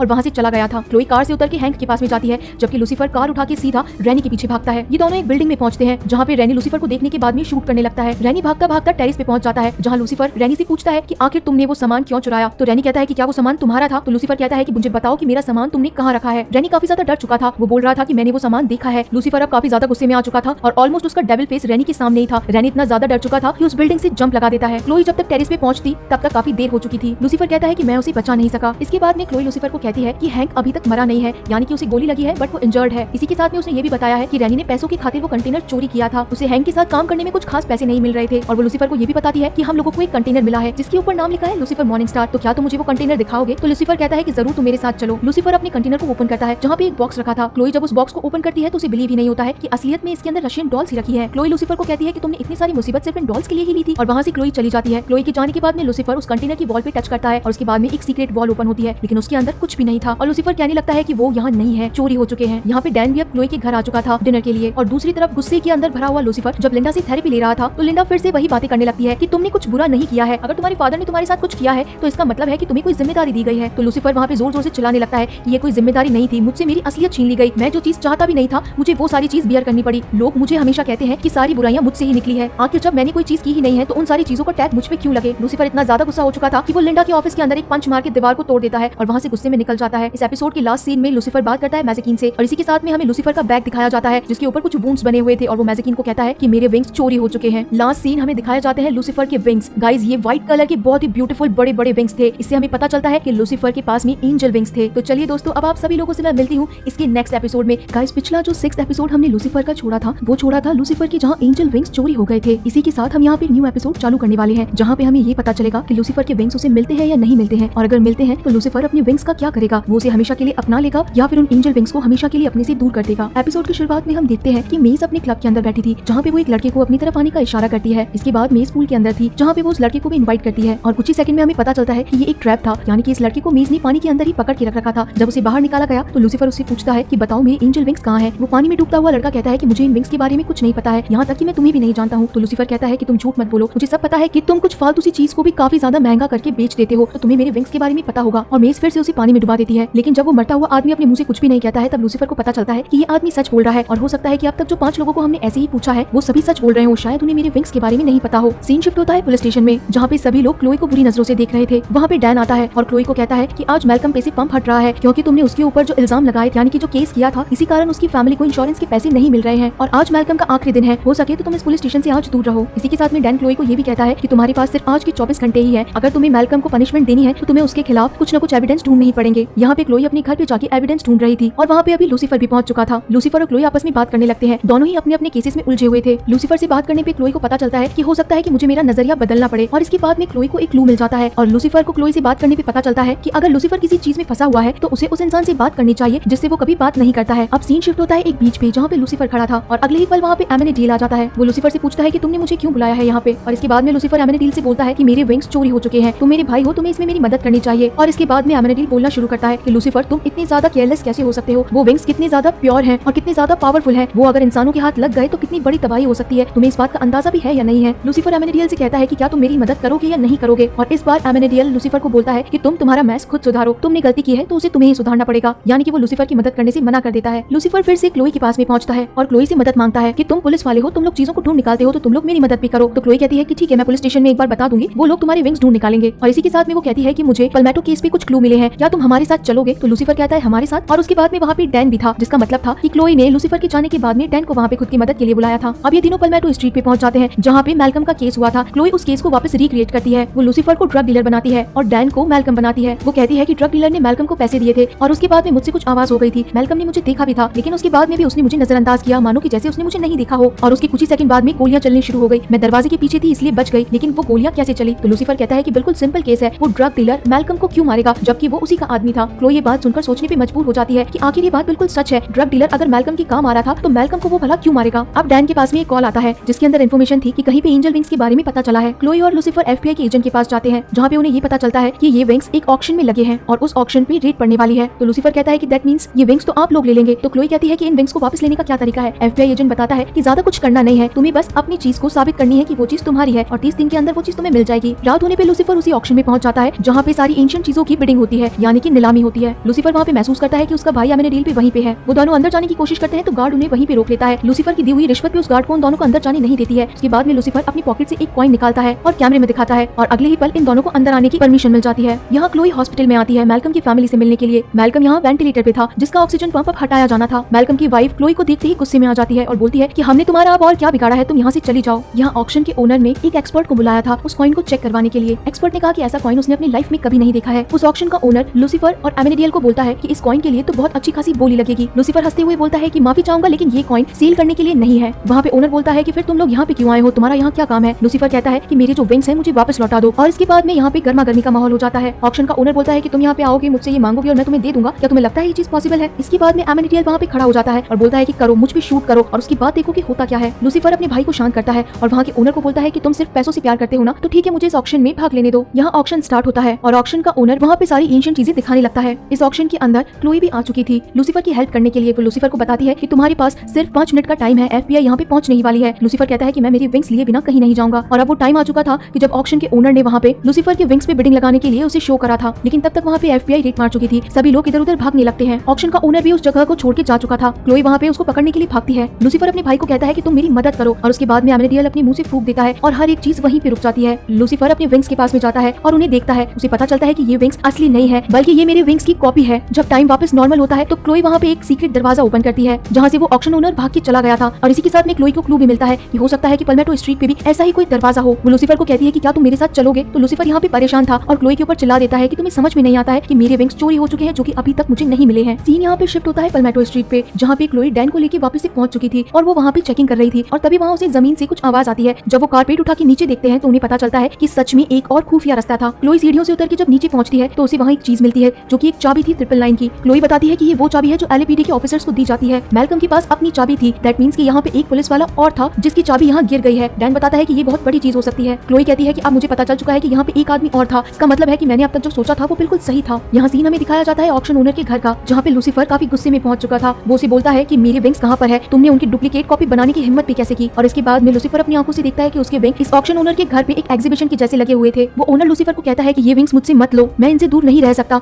लूसीफर कहता है कि इसकी चमक ने तुम्हें अंधा कर दिया है, कि इतने ज्यादा प्योर है कि इनसे कोई भी दूर नहीं रह सकता है। लूसीफर उस ओनर को मारने से पहले ये पूछता है कि तुम मुझे ये बताओ कि तुम्हें इस विंग्स को चोरी करने के लिए किसने कहा था। अब सीन हमें दिखाया जाता है कि लूसीफर बीच पे बैठा था जहाँ पे वो अपने विंग्स को लिए हुए था। वहाँ पे एमेनेडियल भी था। कुछ ही सेकंड्स के बाद में लूसीफर अपने विंग्स को जला देता है। एमेनेडियल कहता है कि तुम्हें पता भी है कि ये विंग्स कितने इंपॉर्टेंट थे, अगर तुम्हें नहीं चाहिए थे तो ये वापस से हेवन में जा सकते थे, तुमने इन्हें जलाया क्यों। और उसके बाद में लूसीफर कहता है कि ये सब कुछ तुमने किया है, तुमने ही उस ऑक्शन के ओनर को बताया था मेरे विंग्स को चोरी करने के बारे में। तुम्हें क्या लगा कि अगर ये विंग्स मेरे पास नहीं रहेंगे तो मुझे इस विंग्स की तलब होगी और मैं वापस से हेल जाने के लिए तैयार हो जाऊंगा। तो तुम मेरी बात सुन लो एमेनेडियल, मैं हेल कभी नहीं लौटने वाला हूँ। ये बात सुन के एमेनेडियल लूसीफर को बहुत मारता है, लेकिन भाई होने के कारण वो लूसीफर को छोड़ देता है और जाने से पहले बोलता है कि तुम्हें हेल ले जाने के लिए मैं कुछ भी कर सकता हूँ। यहाँ पे मैल्कम को श्रद्धांजलि दी जा रही थी, इसी कारण सारे ऑफिसर्स खड़े थे जो कि मैल्कम के बारे में बात कर रहे थे। क्लोई वहाँ पहुंचती है और सभी के बीच में अनाउंसमेंट करती है कि मैल्कम एक बहुत ही अच्छा इंसान था और मैं अपना केस वापस लेती हूँ। ये बात सुनते ही सभी लोग हैरान हो जाते हैं और इसके बाद में वो डैन को कहती है कि ये चाल बिल्कुल सही रहेगी, जो भी चोर होगा वो सोचेगा कि केस खत्म हो चुका है और मुझे इसी चीज का इंतजार है। वहाँ लूसीफर अपने क्लब में बैठ के पियानो प्ले कर रहा था। मेज उसकी चोट को देख के बोलती है कि मैं आइस पैक लेके आती हूँ। अब वहाँ पे क्लोई भी आ चुकी थी। क्लोई पूछती है कि आखिर ये चोट कैसे लगी, तो लूसीफर बताता है कि भाई भाई के बीच का झगड़ा है। दोनों एक दूसरे के केसेस से रिलेटेड बात पूछते हैं। क्लोई लूसीफर से पूछती है कि क्या तुम्हें तुम्हारे विंग्स मिले, और लूसीफर क्लोई से पूछता है कि तुम्हारे केस के बारे में क्या हुआ। लूसीफर कहता है कि अब उन विंग्स का कोई काम नहीं है, वो इंपॉर्टेंट नहीं रहे। और क्लोई कहती है कि मुझे मैल्कम के केस में एक बहुत बड़ा क्लू मिला है। आखिरी सीन हमें दिखाया जाता है इस एपिसोड का, हॉस्पिटल के अंदर मैल्कम का वेंटिलेटर पंप हटाया जा रहा था। पंप हटाने के 1 सेकंड बाद में ही मैल्कम को वापस से ब्रीथ आने लग जाती है और मैल्कम वापस जिंदा होने लग जाता है। और वहाँ पे हम देखते हैं कि हॉस्पिटल की वॉल पे किसी ने हाथ रखा था। वो हाथ और किसी का नहीं बल्कि एमेनेडील का था, और उस हॉस्पिटल से वो मैल्कम को जिंदा करके चला जाता है। आखिर एमेनेडील ने मैल्कम को क्यों जिंदा किया, इस ट्विस्ट के साथ में ही ये एपिसोड यहीं पे खत्म हो जाता है। गाइस, जहाँ हम सभी लोगों ने एपिसोड नंबर 7 खत्म किया था, जहाँ पे हमने देखा था कि लूसीफर ने अपनी एंजल विंग्स को चला दिया था और इसी के साथ में मैल्कम को भी अब होश आ चुका था। तो अब जब मैल्कम वापस जिंदा हो चुका था, तो इस एपिसोड में गाइस हम लोग ये देखेंगे कि मैल्कम अब अगर जिंदा हो गया है तो वो क्या करेगा, और इसी के साथ में ये भी पता चलेगा कि पाउलोची स्ट्रीट पे मैल्कम को आखिर शूट किसने किया था। एपिसोड की शुरुआत होती है लूसीफर के लक से, जहाँ पे ये दिन रोज जैसा दिन नहीं था, बल्कि ये शाम थोड़ी स्पेशल थी। ये दिन था लूसीफर के बर्थडे का। मैजिकीन लूसीफर से पूछती है कि डेविल्स का भी बर्थडे होने लग गया क्या, तो लूसीफर कहता है कि मैंने कल ही अपने पंख चलाए हैं और आज से मैं आजाद हूँ, तो हुआ ना आज से मेरा बर्थडे। और इसी के बाद में वहाँ पे क्लोई और डैन दोनों आते हैं लूसीफर को बर्थडे विश करने के लिए। ये लोग साथ में ड्रिंक करते हैं। लूसीफर क्लोई को कहता है कि तुम थोड़ा रुको तो सही। क्लोई कहती है कि हमें थोड़ा जाना है, मैल्कम ने वापस जिंदा होने के लिए पार्टी रखी थी, इसी कारण क्लोई और डैन को वहाँ जाना पड़ा था मैल्कम की पार्टी में। मैल्कम क्लोई और डैन को साथ में देखे कुछ मजाक करता है कि तुम दोनों अभी तक भी साथ में हो, और इसके बाद में वो कहता है कि मैं तो बस मजाक कर रहा था। यहाँ लूसीफर डॉक्टर लिंडा से अपनी थेरेपी ले रहा था, जहाँ पे वो पिछले इंसिडेंट के कारण डॉक्टर लिंडा से माफी मांगता है कि मैंने आपके लिए चॉकलेट्स और बुके भिजवाए थे। डॉक्टर लिंडा कहती है कि लूसीफर, जो तुमने किया ये एक अच्छी चीज है, इसका मतलब है कि तुम्हें धीरे धीरे इमोशंस आ रहे हैं और तुम अपने बीच की वॉल हटाते जा रहे हो। लूसीफर फिर इन बातों से गुस्सा होकर वहाँ से चला जाता है और वो कहता है कि प्रॉब्लम एक्चुअली मुझ में नहीं है, हो सकता है कि क्लोई में हो, जेलस मैं नहीं हूँ। अब सीन फिर से शिफ्ट होता है क्राइम साइट पे, जहाँ पे एक थेरेपिस्ट का मर्डर हुआ था। इस थेरेपिस्ट की डिटेल देखने पे पता चलता है कि ये एक चीटर थेरेपिस्ट था, यानी कि ये लोगों को चीट करने के लिए कहता था। इसके बाद में जिनकी मौत हुई थी वो थे डॉक्टर शॉन, और उनकी वाइफ बाहर बैठ के रो रही थी। क्लोई और लूसीफर जब उनके पास जाके बात करते हैं तो वहाँ उनकी वाइफ के पास में डॉक्टर शॉन के एक कलीग भी थे, जिनका नाम था डॉक्टर मदीना। वो कहते हैं कि डॉक्टर शॉन और ये आपस में काफी ज्यादा प्यार करते थे। इसके बाद में क्लोई और लूसीफर के बीच बात होती है कि हो सकता है कि डॉक्टर के सारे पेशेंट्स अब हमारे निगरानी में हैं, यानी कि इनमें से किसी ने भी डॉक्टर शॉन का मर्डर किया हो सकता है। हमें इनकी फाइल्स देखने के लिए किसी एक्सपर्ट की जरूरत है। लूसीफर क्लोई को डॉक्टर लिंडा के बारे में सजेस्ट करता है, लेकिन क्लोई ये चीज साफ मना कर देती है। वो कहती है कि ये मेरे हाथ में नहीं है बल्कि जज के हाथ में है। लेकिन लूसीफर को तो आप सभी जानते हैं कि वो कितना शौकीन है लड़कियों का, इसी कारण वो जज को ही मना लेता है डॉक्टर लिंडा को इस केस पे काम करने के लिए। डॉक्टर लिंडा जब पेशेंट्स की फाइल चेक कर रही थी तब वहाँ पे क्लोई भी आती है, और अब लूसीफर और क्लोई को डॉक्टर लिंडा बताती है कि मुझे एक सस्पेक्ट मिला है, उसने डॉक्टर शॉन को एक बार धमकी भी दी थी जान से मार डालने की। इसी कारण लूसीफर और क्लोई एक रिचर्ड नाम के पेशेंट से मिलने के लिए जाते हैं, जहाँ रास्ते में लिंडा क्लोई को कॉल करके बताती है कि तुम अपना ध्यान रखना। तो क्लोई कहती है कि मैं सारी बात संभाल लूंगी। तो लिंडा कहती है कि वो एक सन की पेशेंट है, वो तुम्हारे लिए नहीं बल्कि खुद के लिए खतरा है। और तभी वहाँ पे क्लोई और लूसीफर को पता चलता है कि रिचर्ड एक बिल्डिंग पे खड़ा होकर सुसाइड करने के लिए रेडी था। क्लोई वहाँ ऊपर पहुंचने के बारे में सोचती, इससे पहले तो लूसीफर वहाँ रिचर्ड के पास पहुंच चुका था, और रिचर्ड को कहता है कि मैं तुम्हें यहाँ कुछ बचाने के लिए नहीं आया हूँ, बल्कि ये पूछने के लिए आया हूँ कि तुमने शॉन का मर्डर क्यों किया, तुम उससे जेलस थे। तो शॉन कहता है कि मैं कभी डॉक्टर को मार ही नहीं सकता, उन्होंने मेरे बुरे टाइम में मेरी हेल्प की थी, जब ना तो मेरे पास मेरी वाइफ थी ना ही मेरे पास पैसे थे, फिर भी डॉक्टर शॉन ने हमेशा मेरी मदद की थी। इसके बाद में लूसीफर रिचर्ड को वहीं से धक्का देने की कोशिश करता है, और रिचर्ड को तभी बात समझ में आती है जब ऑलमोस्ट उसकी जान जाने वाली थी, और फिर वो लूसीफर को कहता है कि मुझे बचा लो, मुझे मरना नहीं है। बिल्डिंग से नीचे आने के बाद में क्लोई और लूसीफर रिचर्ड से बात करते हैं, तो रिचर्ड कहता है कि उनकी वाइफ सैंडी पे कितना बुरा असर पड़ा होगा। शॉन और सैंडी आपस में बहुत प्यार करते हैं। तो क्लोई कहती है कि क्या उनकी वाइफ का नाम सैंडी है, हमने वहाँ कुछ नोट्स देखे थे जिसपे कुछ वर्ड्स लिखे थे एस करके। तो रिचर्ड कहता है कि मैं जस्ट अभी उनसे 2 दिन पहले ही मिलकर आया हूँ। तो क्लोई वहाँ कहती है कि हमसे मिसेस शॉन ने झूठ क्यों बोला, उन्होंने हमसे कहा था कि मैं शहर से बाहर फिनिक्स में हूँ। अब यहाँ पे सीन शिफ्ट होता है लूसीफर के क्लब में, जहाँ पे डॉक्टर लिंडा मिलने के लिए आई थी लूसीफर से। वहाँ पे मेज उसका वेलकम करती है। लिंडा कहती है कि तुम मेज बिल्कुल वैसी ही दिखती हो जैसा कि लूसीफर ने बताया था, एक स्ट्रॉन्ग और स्मार्ट पर्सनालिटी। तो मैजिकीन वहाँ पे लिंडा की कुछ इंसल्ट करती है। वो बोलती है कि तुम जैसी लड़कियों को मेरे बॉस कचरा समझते हैं। तो लिंडा कहती है कि जो लोग चुगलियां करते हैं वो अंदर से काफी ज्यादा कमजोर होते हैं। ये बात सुन के मैजिकीन को पता चलता है कि ये एक स्मार्ट डॉक्टर है, और वहाँ पे अब लूसीफर और क्लोई भी आ चुके थे। वो दोनों लिंडा को बताते हैं कि हमसे सैंडी ने झूठ बोला था कि वो शहर में ही थी, लेकिन जब हमने उसे क्वेश्चंस पूछे थे तो उसने कहा था कि वो शहर से बाहर है। यहाँ पे क्लोई को एक मैसेज आता है जो कि डैन का था कि वो घर पे क्लोई का वेट कर रहा है। क्लोई जब अपने घर पे जाके देखती है तो वहाँ पे डैन नहीं बल्कि मैल्कम था। मैल्कम को देखते ही क्लोई हाथ में गन ले लेती है। मैल्कम बोलता है कि मैं तुम्हें कोई नुकसान पहुंचाने नहीं आया हूँ, और ना ही मेरे पास में कोई गन है, मैं बस तुम्हें ये आगाह करने के लिए आया हूँ कि मुझे जिसने शूट किया था वो कोई पुलिस वाला है। ये बात तुम्हें भी पता है, तुम हो सके तो इस केस से दूर ही रहो, नहीं तो ये तुम्हारे लिए काफी ज्यादा नुकसान वाला है। क्लोई कहती है कि तुम्हें इस चीज से क्या लेना देना है। तो मैल्कम कहता है कि मैं जहाँ पे था ये चीज 2 लोगों को पता थी, या तो तुम्हें या फिर जिसने मेरे ऊपर शूट किया था। मैल्कम फिर कहता है क्लोई को कि मैं अगर पलमैटो स्ट्रीट गया था तो इसके बारे में तुम्हें कैसे पता था। तो क्लोई कहती है कि ये बात मुझे पहले से ही पता थी कि तुम गद्दार हो, मैं बस तुम्हारा पीछा कर रही थी। और फिर लास्ट में मैल्कम क्लोई को ये बात कह के चला जाता है कि हो सकता है कि मुझे कोई और भी फॉलो कर रहा था। अब जब रास्ते में क्लोई, लूसीफर और लिंडा जा रहे थे तो लिंडा यहाँ पे क्लोई की साइड लेती है, और लूसीफर इस बात से परेशान था कि जहाँ पे 2 लड़कियां साथ में हो जाती है वहाँ पे मैं कभी नहीं जीत सकता। ये लोग अब पहुंच चुके थे सैंडी के पास में, जहाँ पे ये सभी लोग पूछते हैं कि आखिर तुमने शॉ को क्यों मारा। तो सैंडी कहती है कि मैंने मेरे हस्बैंड को कभी नहीं मारा था। और इसके बाद में लूसीफर ने सैंडी के ऊपर अपनी आंखों का जादू दिखाया, जिससे कि सैंडी बोलती है कि मैं शर्मिंदा हूँ। और लूसीफर पूछता है कि तुम आखिर किस चीज से शर्मिंदा हो। तो सैंडी वहाँ पे अपनी कार की डिक्की ओपन कर देती है, उसमें और कुछ नहीं बल्कि गोबर पड़ा था। सैंडी बताती है कि मेरे हस्बैंड का चक्कर टिफनी नाम की एक पेशेंट से चल रहा था, ये दोनों आपस में नोट्स शेयर करते थे। तो क्लोई कहती है कि इस चीज के बारे में तुम्हें किसने बताया था? तो सैंडी कहती है कि मेरे पास में डॉक्टर मटिंडा का कॉल आया था। तो क्लोई कहती है कि क्या तुम्हें इस बारे में उन्होंने ही बताया था? तो सैंडी कहती है कि नहीं, उन्होंने बस मुझे मेरे हस्बैंड से मिलने के लिए बुलाया था और वहाँ मैंने उन दोनों को रंग के हाथों पकड़ा। इसी टाइम वहाँ पे डैन भी क्लोई से मिलने आता है। वो क्लोई को कहता है कि तुम ठीक तो हो ना? मुझे तुम्हारा मैसेज मिला था कि मैल्कम तुमसे मिलने के लिए आया था। मैं मैल्कम को जान से मार डालूंगा, वो मेरी फैमिली से दूर क्यों नहीं रह रहा है। अब यहाँ पे पहली बार क्लोई और डॉक्टर लिंडा आपस में बात करते हैं, जिससे वो दोनों फील करते हैं कि दोनों ही अपनी अपनी जगह पे बिल्कुल सही है। यानी कि ये दोनों एक दूसरे को पहले अच्छा नहीं समझते थे, लेकिन जब इन्होंने आपस में बात की तो ये एक दूसरे को समझने लग गई थी। यहाँ लूसीफर उस थेरेपी में पहुंच जाता है जो कि डॉक्टर मटिंडा ले रहे थे। यहाँ पे वो सारे पेशेंट्स थे जो कि डॉक्टर शॉ के थे। लूसीफर वहाँ पे सभी को अपनी कहानी बताने लगता है। वहाँ पे बैठा कोई भी पेशेंट लूसीफर की डेविल की कहानी पे बिलीव नहीं करता है और आखिर में लूसीफर डॉक्टर मटिंडा को पकड़ लेता है कि तुम ही जेलस थे और तुमने ही डॉक्टर शॉ को मारा था। लेकिन मटिंडा ये बात मानने से इनकार कर देता है और लूसीफर की गले के ऊपर चाकू रख देता है। वो बोलता है कि मैं सैंडी को पसंद करता था, लेकिन वो डॉक्टर शॉ को ही पसंद करती थी। लूसीफर कहता है कि इसमें सैंडी की क्या गलती है, वो दोनों हस्बैंड वाइफ है और खुद को पसंद करते हैं, तो इसमें तुम क्या कर सकते हो? तो डॉक्टर मटिंडा कहता है कि शॉ टिफनी के साथ में था और वो सैंडी को धोखा दे रहा था। मैं सैंडी को इस हालत में नहीं देख सकता था। फिर लूसीफर कहता है कि हम दोनों बिल्कुल डिफरेंट है। मैं पहले सोचता था कि हम दोनों की स्टोरी सेम है और इसके बाद में वहाँ पे क्लोई आ जाती है और डॉक्टर मटिंडा को अरेस्ट कर लेती है। यहाँ केस खत्म होने के बाद में जब लूसीफर और क्लोई बात कर रहे थे तो लूसीफर क्लोई से पूछता है कि क्या तुम्हें तुम्हारे केस के बारे में कुछ आगे के क्लू मिले क्या? और ये भी कहता है कि मैल्कम की पार्टी कैसी रही? तो क्लोई वही बात वापस से अपने दिमाग में दोहराती है कि मैल्कम ने कहा था कि उस सीन पे दो जने हो सकते थे, एक तो मुझे पता था कि मैल्कम कहाँ गया है, दूसरा उसी इंसान को पता हो सकता है जिसने मैल्कम के ऊपर ट्रैकर लगाया हो। तो लूसीफर पूछता है कि ट्रैकर से तुम्हारा मतलब क्या है? तो क्लोई बताती है कि एलएपीडी एक ऐसा ट्रैकर देता है जो कि पार्टनर्स के पास में होता है, जिससे एक पार्टनर दूसरे पार्टनर को ढूंढने के लिए ट्रैकर को देख सके। और मैल्कम का पार्टनर था पाउलोजी। दैट मींस पाउलोजी को पता था कि मैल्कम कहाँ गया है और पाल्मेटो स्ट्रीट पे वही पहुंचा था और उसी ने ही मैल्कम को शूट किया था। और अब लूसीफर और क्लोई पाउलोजी को ढूंढने के लिए निकल जाते हैं। जहाँ पाउलोजी की कार का लोकेशन ट्रैक किया जा रहा था वो एक बार था जहाँ पे पाउलोजी की डेड बॉडी मिलती है। उस बॉडी को देखने से लगता है कि पाउलोजी ने खुद को शूट किया है। जब बाकी सारी टीम वहाँ पे पहुंचती है तो क्लोई डैन को एक सुसाइड नोट देती है। डैन क्लोई को कहता है कि चाहे पाउलोजी बहुत बुरा आदमी क्यों ना हो, उसने भले ही मैल्कम को क्यों ना शूट किया हो, लेकिन उसके साथ इतना बुरा तो नहीं होना चाहिए था। यहाँ लूसीफर डॉक्टर लिंडा के ऑफिस में पहुंचता है और लिंडा से बातों ही बातों में पूछता है कि जो तुम्हारे पास में डॉक्टर कैनन आए हैं क्या उनकी पर्सनालिटी तुम मुझे बता सकती हो? यानी कि वो एक धार्मिक किस्म के आदमी है और करीबन 6.2 इंचेस लंबे हैं। तो लिंडा कहती है कि क्या तुम उससे पहले मिले हुए हो? यहाँ रात में डैन क्लोई के घर पे था। कुछ समय स्पेंड करने के बाद में जाते टाइम डैन के पास में एक मैसेज आता है। ये मैसेज किसका था जिससे डैन के चेहरे के सारे रंग उड़ गए थे। डैन जब उस मैसेज वाली जगह पे पहुंचता है तो वहाँ पे उसे मिलता है मैल्कम और अब यहाँ पे पल्मेटो स्ट्रीट पे हुए केस की सारी बात सॉल्व होती है। मैल्कम कहता है कि अगर मैंने सभी को बता दिया कि मुझे शूट तुमने किया था तो सोचो तुम्हारा क्या होगा। इससे गाइस हमें पता चलता है कि मैल्कम को उस दिन और किसी ने शूट नहीं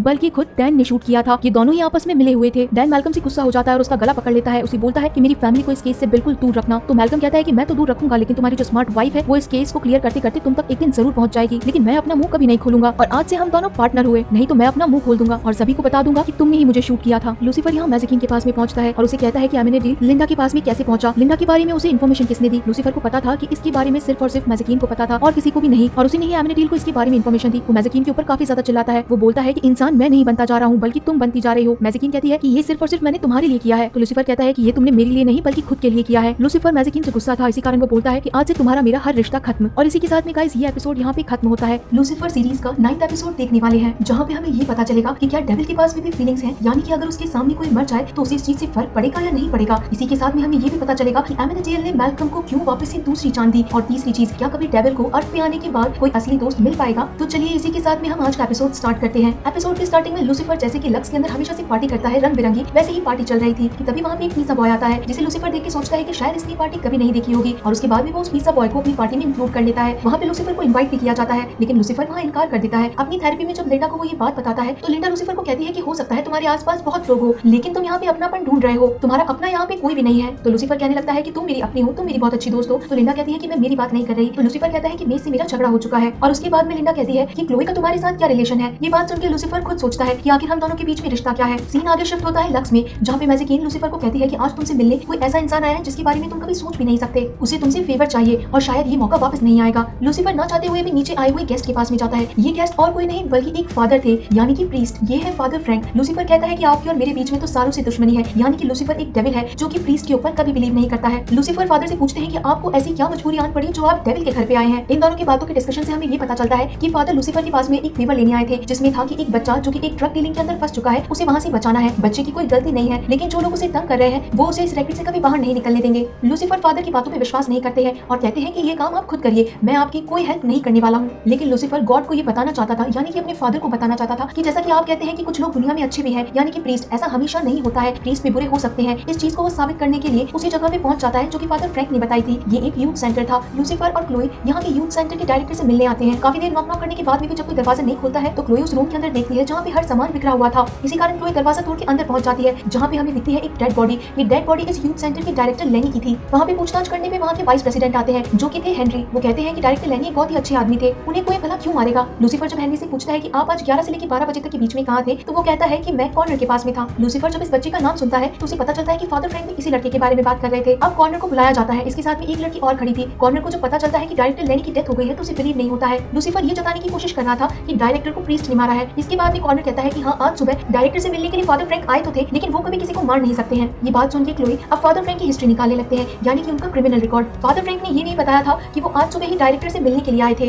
इसी कारण लूसीफर और क्लोई इन्वेस्टिगेशन करने के लिए चर्च जाने वाले थे और तभी वहाँ पे क्लोई को डैन मिलता है, लेकिन डैन का ध्यान क्लोई की बातों पे नहीं था। इसी कारण क्लोई कहती है कि ठीक है, हम किसी और दिन बात कर लेंगे। क्लोई के जाते ही वहाँ पे मैल्कम पहुंच जाता है और वो डैन को कहता है कि डैन, मैंने तुम्हें काफी दिनों से पुलिस स्टेशन नहीं देखा, आखिर तुम हो कहाँ पे? और जो मैंने अप्रूवल लगाया था हम दोनों के लीगल पार्टनर बनने का, वो भी अब अप्रूव हो चुका है, यानी कि आज से हम दोनों लीगल पार्टनर्स हैं। तुम अगर नहीं चाहते हो कि मैं तुम्हारी सारी सच्चाई सब लोगों के सामने कह दूं, तो मैं जैसा कहता हूँ तुम्हें बस वैसा ही करना है, नहीं तो मेरे साथ साथ में तुम्हें भी जेल जाना पड़ेगा। और इसके बाद में मैल्कम डैन को कहता है कि तुम्हें एविडेंस रूम से मेरे लिए एक चीज लेके आनी है। अब यहाँ पे सीन शिफ्ट हो जाता है चर्च के अंदर, जहाँ पे लूसीफर मॉर्निंग स्टार को एक मजाक सूझता है। जब वहाँ एक लेडी कन्फेशन करने के लिए बैठी थी तो फादर की जगह पे लूसीफर खुद जाके कन्फेशन सुनने के लिए बैठ जाता है। यहाँ दूसरी तरफ मैल्कम के सामने अब इमैनुएल आ चुका था और फिर वो मैल्कम को धमकाता है कि क्या तुम मेरा काम कर भी रहे हो या नहीं कर रहे हो। तो मैल्कम कहता है कि हाँ, मैं तुम्हारा काम कर रहा हूँ। आखिर ये क्या काम हो सकता है, ये हमें एपिसोड के एंड में पता चलेगा। यहाँ लूसीफर और क्लोई फादर फ्रैंक से पूछते हैं कि आज सुबह आप डायरेक्टर लेनी से मिलने के लिए आए थे, ये बात आपने पहले क्यों नहीं बताई? और आपके हाथ पे लगे चोट से ये साफ साफ समझ में आता है कि आपने लेनी को मारा है। तो फादर फ्रैंक कहते हैं कि मैंने उन्हें कभी भी नहीं मारा था। हाँ, आज सुबह हमारे बीच में बहस जरूर हुई थी, लेकिन मैंने उन्हें मारा नहीं था। इस बात से क्लोई फादर फ्रैंक को कहती है कि आपको ये बात साबित करने के लिए हमारे साथ पुलिस स्टेशन चलना पड़ेगा। अब जब फादर फ्रैंक, क्लोई और लूसीफर बाहर निकल चुके थे पुलिस स्टेशन जाने के लिए, तभी वहाँ पे फायरिंग होना स्टार्ट हो जाती है और सभी लोग नीचे झुक जाते हैं। क्लोई वहाँ उस गाड़ी के कुछ नंबर नोट कर लेती है। सीन आगे शिफ्ट होता है जहाँ लूसीफर फादर फ्रैंक को कहते हैं कि आप तो गॉड के सबसे फेवरेट इंसानों में से एक हैं, तो फिर आपकी जान कैसे नहीं बचाई आपके गॉड ने? क्लोई फादर फ्रैंक को कहती है कि जस्ट अभी अभी आपके ऊपर शूटिंग हुई है, आखिर इसका रीजन क्या हो सकता है? ऐसी क्या बात है जो आप छुपा रहे हैं? उसके बाद में फादर फ्रैंक बोलना स्टार्ट करते हैं कि ड्रग रैकेट एक और है जिसका मेन हेड है स्पाइडर। मैंने जैसा कि बताया था कि कॉर्नर को लेनी नाम का आदमी अपने रैकेट में फंसा रहा है, जबकि वो फंसा नहीं रहा है, कॉर्नर ऑलमोस्ट उसके रैकेट में फंस चुका है। कॉर्नर एक बुरा लड़का नहीं है, बल्कि उसे समझाने की जरूरत है। उसके बाद में फादर को कहा जाता है कि आपको पुलिस सिक्योरिटी मिल जाएगी। तो फादर कहते हैं कि मेरे लिए चर्च से ज्यादा सेफ जगह और कोई नहीं है, लेकिन लूसीफर के दिमाग में तो कुछ और ही था। वो फादर के ऊपर एलिगेशन लगाना चाहते थे कि फादर अच्छे इंसान नहीं हो सकते हैं। इसी कारण लूसीफर फादर को लेकर अपने साथ लक्स में आ जाते हैं। अब आप सब लोग तो लक्स का माहौल जानते ही हैं, लेकिन इन सब चीजों से भी फादर फ्रैंक के ऊपर कोई असर नहीं पड़ता है। फादर फ्रैंक इन लोगों को कहते हैं कि मैं पैदा होते ही फादर नहीं बना था, इससे पहले मेरी भी एक लाइफ थी। और उसके बाद में फादर फ्रैंक अपनी स्टोरी बताते हैं कि आज से कई सालों पहले कॉर्नर के मॉम डैड, मैं और मेरी बेटी, हम सभी लोग एक कार में थे। उस कार का बहुत बुरा एक्सीडेंट हो गया था। कॉर्नर के मॉम डैड भी नहीं रहे थे, इसी के साथ में मैंने अपनी बेटी को भी खो दिया।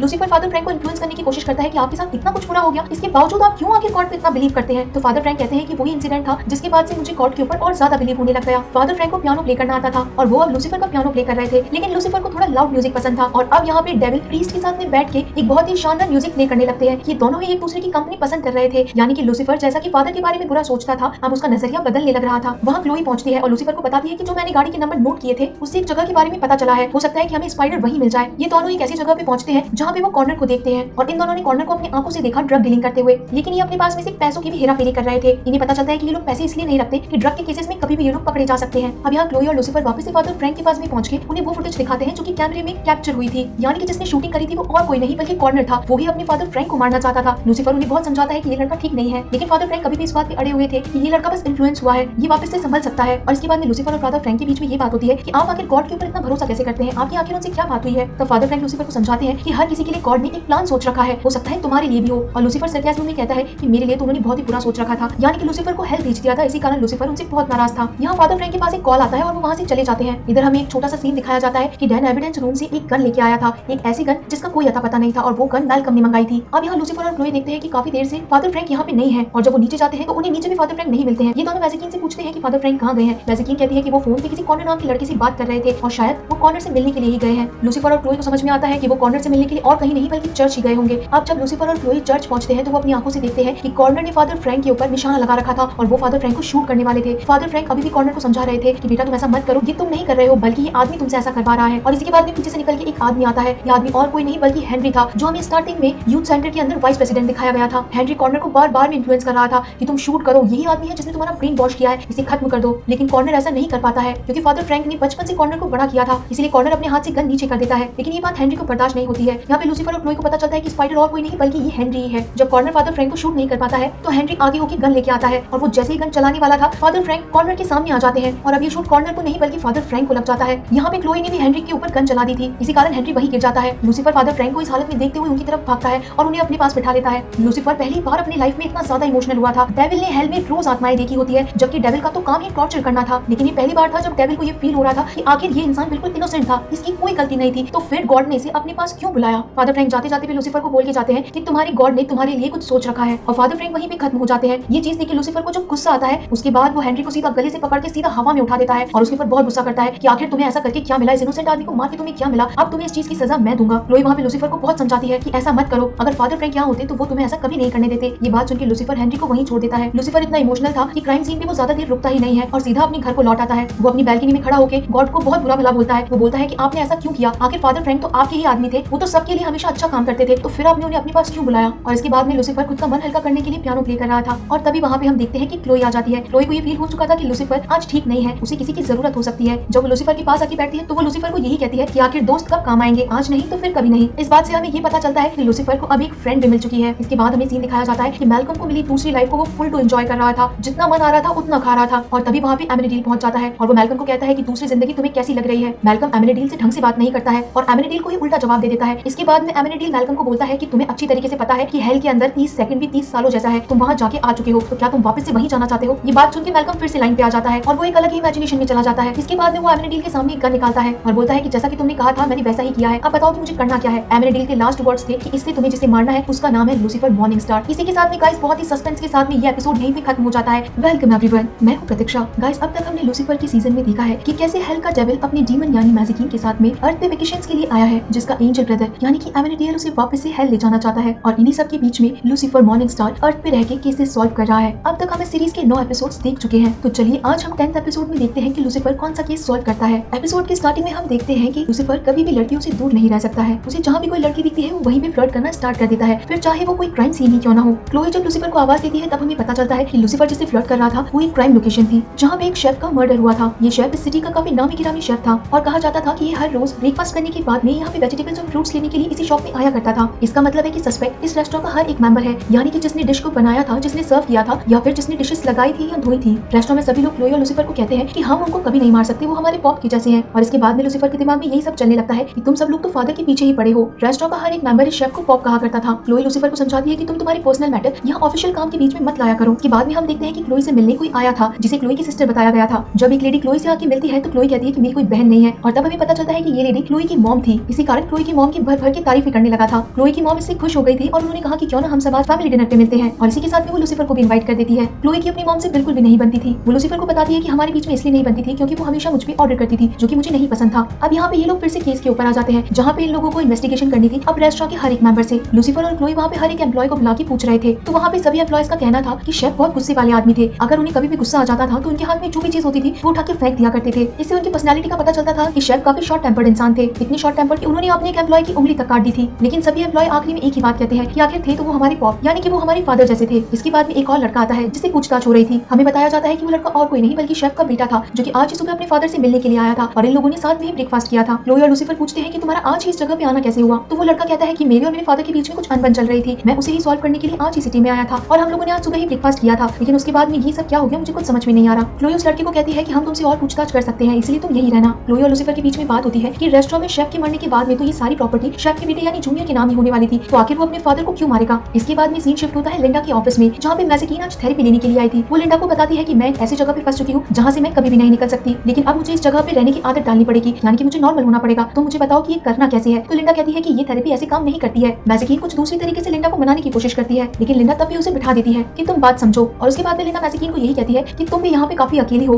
तुम तब तक नहीं खुल पाओगी जब तक कि तुम्हारे कोई दोस्त नहीं बन पाएंगे। ये बात सुनते ही मैजिकीन वहाँ से भड़क के चली जाती है क्योंकि मैजिकीन ऐसी पर्सनालिटी थी ही नहीं कि उसकी कोई दोस्त बन सके। यहाँ डैन मैल्कम से पूछता है कि आखिर तुमने वो गन क्यों ली थी, तो मैल्कम कहता है कि तुमने ये बात पूछने में काफी देरी नहीं लगा दी। और इसके बाद में मैल्कम डैन को भड़काता है कि कोई अगर मेरी बीवी के साथ में इतना टाइम स्पेंड करता तो मैं तो उसे कब का मार डालता। डैन इस बात से समझ चुका था कि मैल्कम का ध्यान लूसीफर पे है, तो डैन पूछता है कि तुम लूसीफर को क्यों मारना चाहते हो, तो मैल्कम कहता है कि मैं तुम्हें अगर बताऊंगा तो भी तुम कभी बिलीव नहीं करोगे। उसके बाद में लूसीफर और क्लोई उस रेस्टोरेंट के सीनियर शेफ के पास में जाते हैं जिसका नाम था एन। ये दोनों कहते हैं कि अगर शेफ मर जाता है तो सभी को पता था कि उसके बाद ही प्रॉपर्टी तुम्हारी हो जाएगी, तो तुमने ही शेफ को मारा होगा। तो एन बताती है कि हाँ ये बात सच है, लेकिन मुझे शेफ को मारने से कुछ भी नहीं मिलता। इन लोगों की आपस में बहस चली रही थी कि तभी क्लोई के पास में रिपोर्ट आती है शेफ के पोस्टमार्टम की, जिसमें पता चलता है कि उनके ब्रेकफास्ट के अंदर मर्क्यूरी था और इसी के साथ में ड्रग्स भी थे। ये बात सुन के एन कहती है कि क्या सच में उनके ब्रेकफास्ट में इतना कुछ था, और उसके बाद में एन के पेट में कुछ दर्द होने लगता है जिससे वो अनकॉन्शियस होने लगती है और इसके बाद में वो लूसीफर के ऊपर ब्लड की वॉमिट कर देती है। इससे हमें समझ में आता है कि एन ने भी वही ब्रेकफास्ट किया था जो कि शेफ ने सुबह किया था। अब यहाँ पे लूसीफर अपने कपड़े बदल लेता है और क्लोई को कहता है कि क्या तुम्हें अब भी एन के ऊपर शक है जो कि खुद हॉस्पिटल में एडमिट है। और इसके बाद में यहाँ पे डैन पहुंचता है एक रिपोर्ट लेके जिसके अंदर एक लड़की की रिपोर्ट लोग थी। उस लड़की का नाम था नायोमी। ये लोग बताते हैं कि ये पहले इसी रेस्टोरेंट में एक शेफ हुआ करती थी, लेकिन कुछ टाइम पहले ही इसका शेफ से झगड़ा हुआ था। डैन अपनी रिपोर्ट के अंदर उस लड़की का एड्रेस भी साथ ही में लेके आता है, जो कि क्लोई का अगला क्वेश्चन था। और अब क्लोई और लूसीफर पहुंच जाते हैं नायोमी के घर पे इन्वेस्टिगेशन करने, जहां कांच में देखने से क्लोई को पता चलता है कि घर के अंदर तो पहले से ही ड्रग्स और इंजेक्शंस रखे हैं। और हमेशा की तरह लूसीफर बिना दरवाजे को खोले सीधा ही अंदर पहुंच जाता है। या तो लूसीफर सच में जादूगर है या फिर दीवारों से आर पार हो सकता है। क्लोई जब दरवाजा खोल के अंदर आती है तो लूसीफर को कहती है कि हमारे पास में सर्च वारंट नहीं है, हम ऐसे ही किसी के घर में तलाशी नहीं ले सकते। लेकिन लूसीफर कहाँ रुकने वाला था, वो वहाँ पे बड़े बैग को देखने लगता है, जिसके अंदर से एक टैग मिलता है और ये टैग था जूनियर का। इसका मतलब है शेफ का बेटा नायोमी के घर पे रुका था। इस बात पे डाउट होने के कारण अब ये दोनों मिलकर घर को सर्च करने लगते हैं, जहाँ पे सामने लगी एक वॉल पेंटिंग कुछ टेढ़ी थी। क्लोई जब उसे देखती है तो उसके पीछे उसे वही ड्रग्स का पैकेट मिलता है। इससे अब ये लोग बिल्कुल श्योर हो चुके थे कि शेफ का मर्डर उसके बेटे ने ही किया था। और इसके बाद में अब नायोमी भी अपने घर पे पहुंच चुकी थी, जहाँ पे वो लूसीफर और क्लोई को देखती है। उसके पास भागने का कोई चांस नहीं था। वो लूसीफर और क्लोई को बताने लगती है कि हाँ, मैं और जूनियर डेट कर रहे थे, लेकिन जूनियर के फादर को हम दोनों का रिश्ता मंजूर ही नहीं था। जूनियर काफी टाइम से ड्रग्स लेता था, इसी कारण उसने अपने फादर का घर भी छोड़ दिया था। मैं उनसे अपना रिलेशन सही करने के लिए ही गई थी, इसीलिए हम दोनों के बीच में झगड़ा हुआ था, लेकिन मैंने उन्हें नहीं मारा है। लूसीफर और क्लोई पूछते हैं कि आज सुबह ब्रेकफास्ट में तुम भी गई थी ना जूनियर के साथ में। तब नायोमी मना कर देती है कि नहीं, आज सुबह के ब्रेकफास्ट में सिर्फ और सिर्फ जूनियर ही गया था अपने फादर से मिलने के लिए। वो कह रहा था कि वापस से उसे अपने फादर से बात करनी है और सब कुछ ठीक करना है, इसलिए वो वहाँ अकेला ही गया था। ये बात सुनकर लूसीफर क्लोई को कहता है कि अब मेरा शक बिल्कुल सही है, यानी कि जूनियर ने ही फादर का मर्डर किया था। और अब पुलिस नायोमी को अरेस्ट करके चली जाती है। इसी टाइम पे क्लोई के पास एक कॉल आता है, जिसके कारण वो अपनी कार एकदम तेजी से निकाल के निकल जाती है, हमेशा की जैसे लूसीफर को अकेला छोड़ के। क्लोई को जिसका कॉल आया था वो ट्रिक्सी की बेबी सिटर थी। क्लोई की मॉम ने ट्रिक्सी का खतरनाक वाला मेकअप कर दिया था, एक बारबी डॉल जैसा। क्लोई ये चीज देख के गुस्सा हो चुकी थी, क्योंकि जो चीज उसने बचपन में अपने साथ होती हुई देखी थी वो अपनी बेटी के साथ नहीं देखना चाहती थी। इसी कारण वो अपनी मॉम को साइड में बुलाती है और कहती है कि आप इसे इतनी छोटी उम्र के अंदर ऑडिशन के लिए नहीं लेके जा सकती है, यह मेरा डिसीजन है कि मुझे ट्रिक्सी के साथ क्या करना है। क्लोई जब बाहर आके देखती है तब तक ट्रिक्सी घर में ही नहीं थी। क्लोई हैरान परेशान होकर डैन को भी कॉल लगाती है और हर जगह ट्रिक्सी को ढूंढने की कोशिश करती है। और तभी क्लोई के मोबाइल पे एक मैसेज आता है कि ट्रिक्सी ने क्लोई के अकाउंट से एक टैक्सी बुक की है। यहाँ पे सीन शिफ्ट होता है ट्रिक्सी पे, जो कि पहुंच चुकी थी लक्स लूसीफर को ढूंढते ढूंढते, जहाँ पे उसे मिलती है मैजिकीन। मैजिकीन उसे पूछती है कि तुम कौन हो और यहाँ क्यों आई हो। ट्रिक्सी खुद का नाम बताती है और इसी के साथ बताती है कि मुझे लूसीफर से मिलना है। लूसीफर मेरा बहुत अच्छा दोस्त है जो मुझे हमेशा हंसाता है, लेकिन मेरे घर वाले लड़ रहे हैं मुझे लेकर कि मुझे करना क्या है। तो मैजिकीन ट्रिक्सी से पूछती है कि तो फिर तुम्हें बनना क्या है। तो ट्रिक्सी मैजिकीन को बताती है कि मुझे मार्स की प्रेसिडेंट या फिर जू कीपर बनना है। तो मैजिकीन डेविल स्माइल देती है और बोलती है कि मैं भी एक टाइम की जू कीपर थी। मैजिकीन का मतलब था कि वो हेल की जू कीपर थी, जहाँ पे एनिमल्स की जगह सोल्स हुआ करती थी। क्लोई भी अब लक्स पहुंच चुकी थी ट्रिक्सी को लेने के लिए और वो मैजिकीन को जाने से पहले थैंक यू भी बोल के जाती है। यहाँ पे लूसीफर नायोमी के घर पे ही था और वेट कर रहा था कि जूनियर यहाँ पे 100% आएगा, और होता भी यही है। जूनियर रात के अंधेरे में इस घर में चोरी छुपे पहुंचता है। लूसीफर कहता है कि हमें पता है कि मर्डर तुमने ही किया है और तुम यहाँ पे अपने मर्डर वेपन लेने के लिए आए हो। तो जूनियर कहता है कि तुम गलती कर रहे हो, मैं यहाँ पे अपने फादर का दिया हुआ नाइफ लेने के लिए आया हूँ, मैंने उनका मर्डर नहीं किया है, मैं तो सारी चीजें ठीक करना चाहता था। और ये कहने के बाद में जूनियर रोने लगता है, जिससे लूसीफर को लगता है कि इसने शायद अपने फादर को नहीं मारा है। इसके बाद सीन शिफ्ट होता है क्लोई के घर पे, जहाँ पे अब ऑलमोस्ट सब लोग पहुंच चुके थे। क्लोई, ट्रिक्सी और साथ ही साथ में डैन। ये लोग अपनी मॉम से पूछते हैं कि खाना आपने बनाया है या फिर कहीं से ऑर्डर किया है। तो क्लोई की मॉम कहती है कि मेरी हेल्प करने के लिए लूसीफर कब से आ चुका है और इसके साथ में इसका फ्रेंड भी आया है। क्लोई और डैन जब देखते हैं कि आज के मर्डर का सबसे बड़ा सस्पेक्ट उसका बेटा हमारे घर के अंदर कुकिंग कर रहा है, तो वो दोनों लूसीफर के ऊपर बहुत गुस्सा करते हैं। क्लोई कहती है कि तुम्हें समझ में भी आ रहा है कि जिसने आज मर्डर किया है वो मेरे घर के अंदर खाना बना रहा है। तो लूसीफर उसे समझाता है कि ये इन्वेस्टिगेशन करने का सबसे बेस्ट तरीका है, अगर हमने उसे अरेस्ट किया तो वो अपने लॉयर को बुला लेगा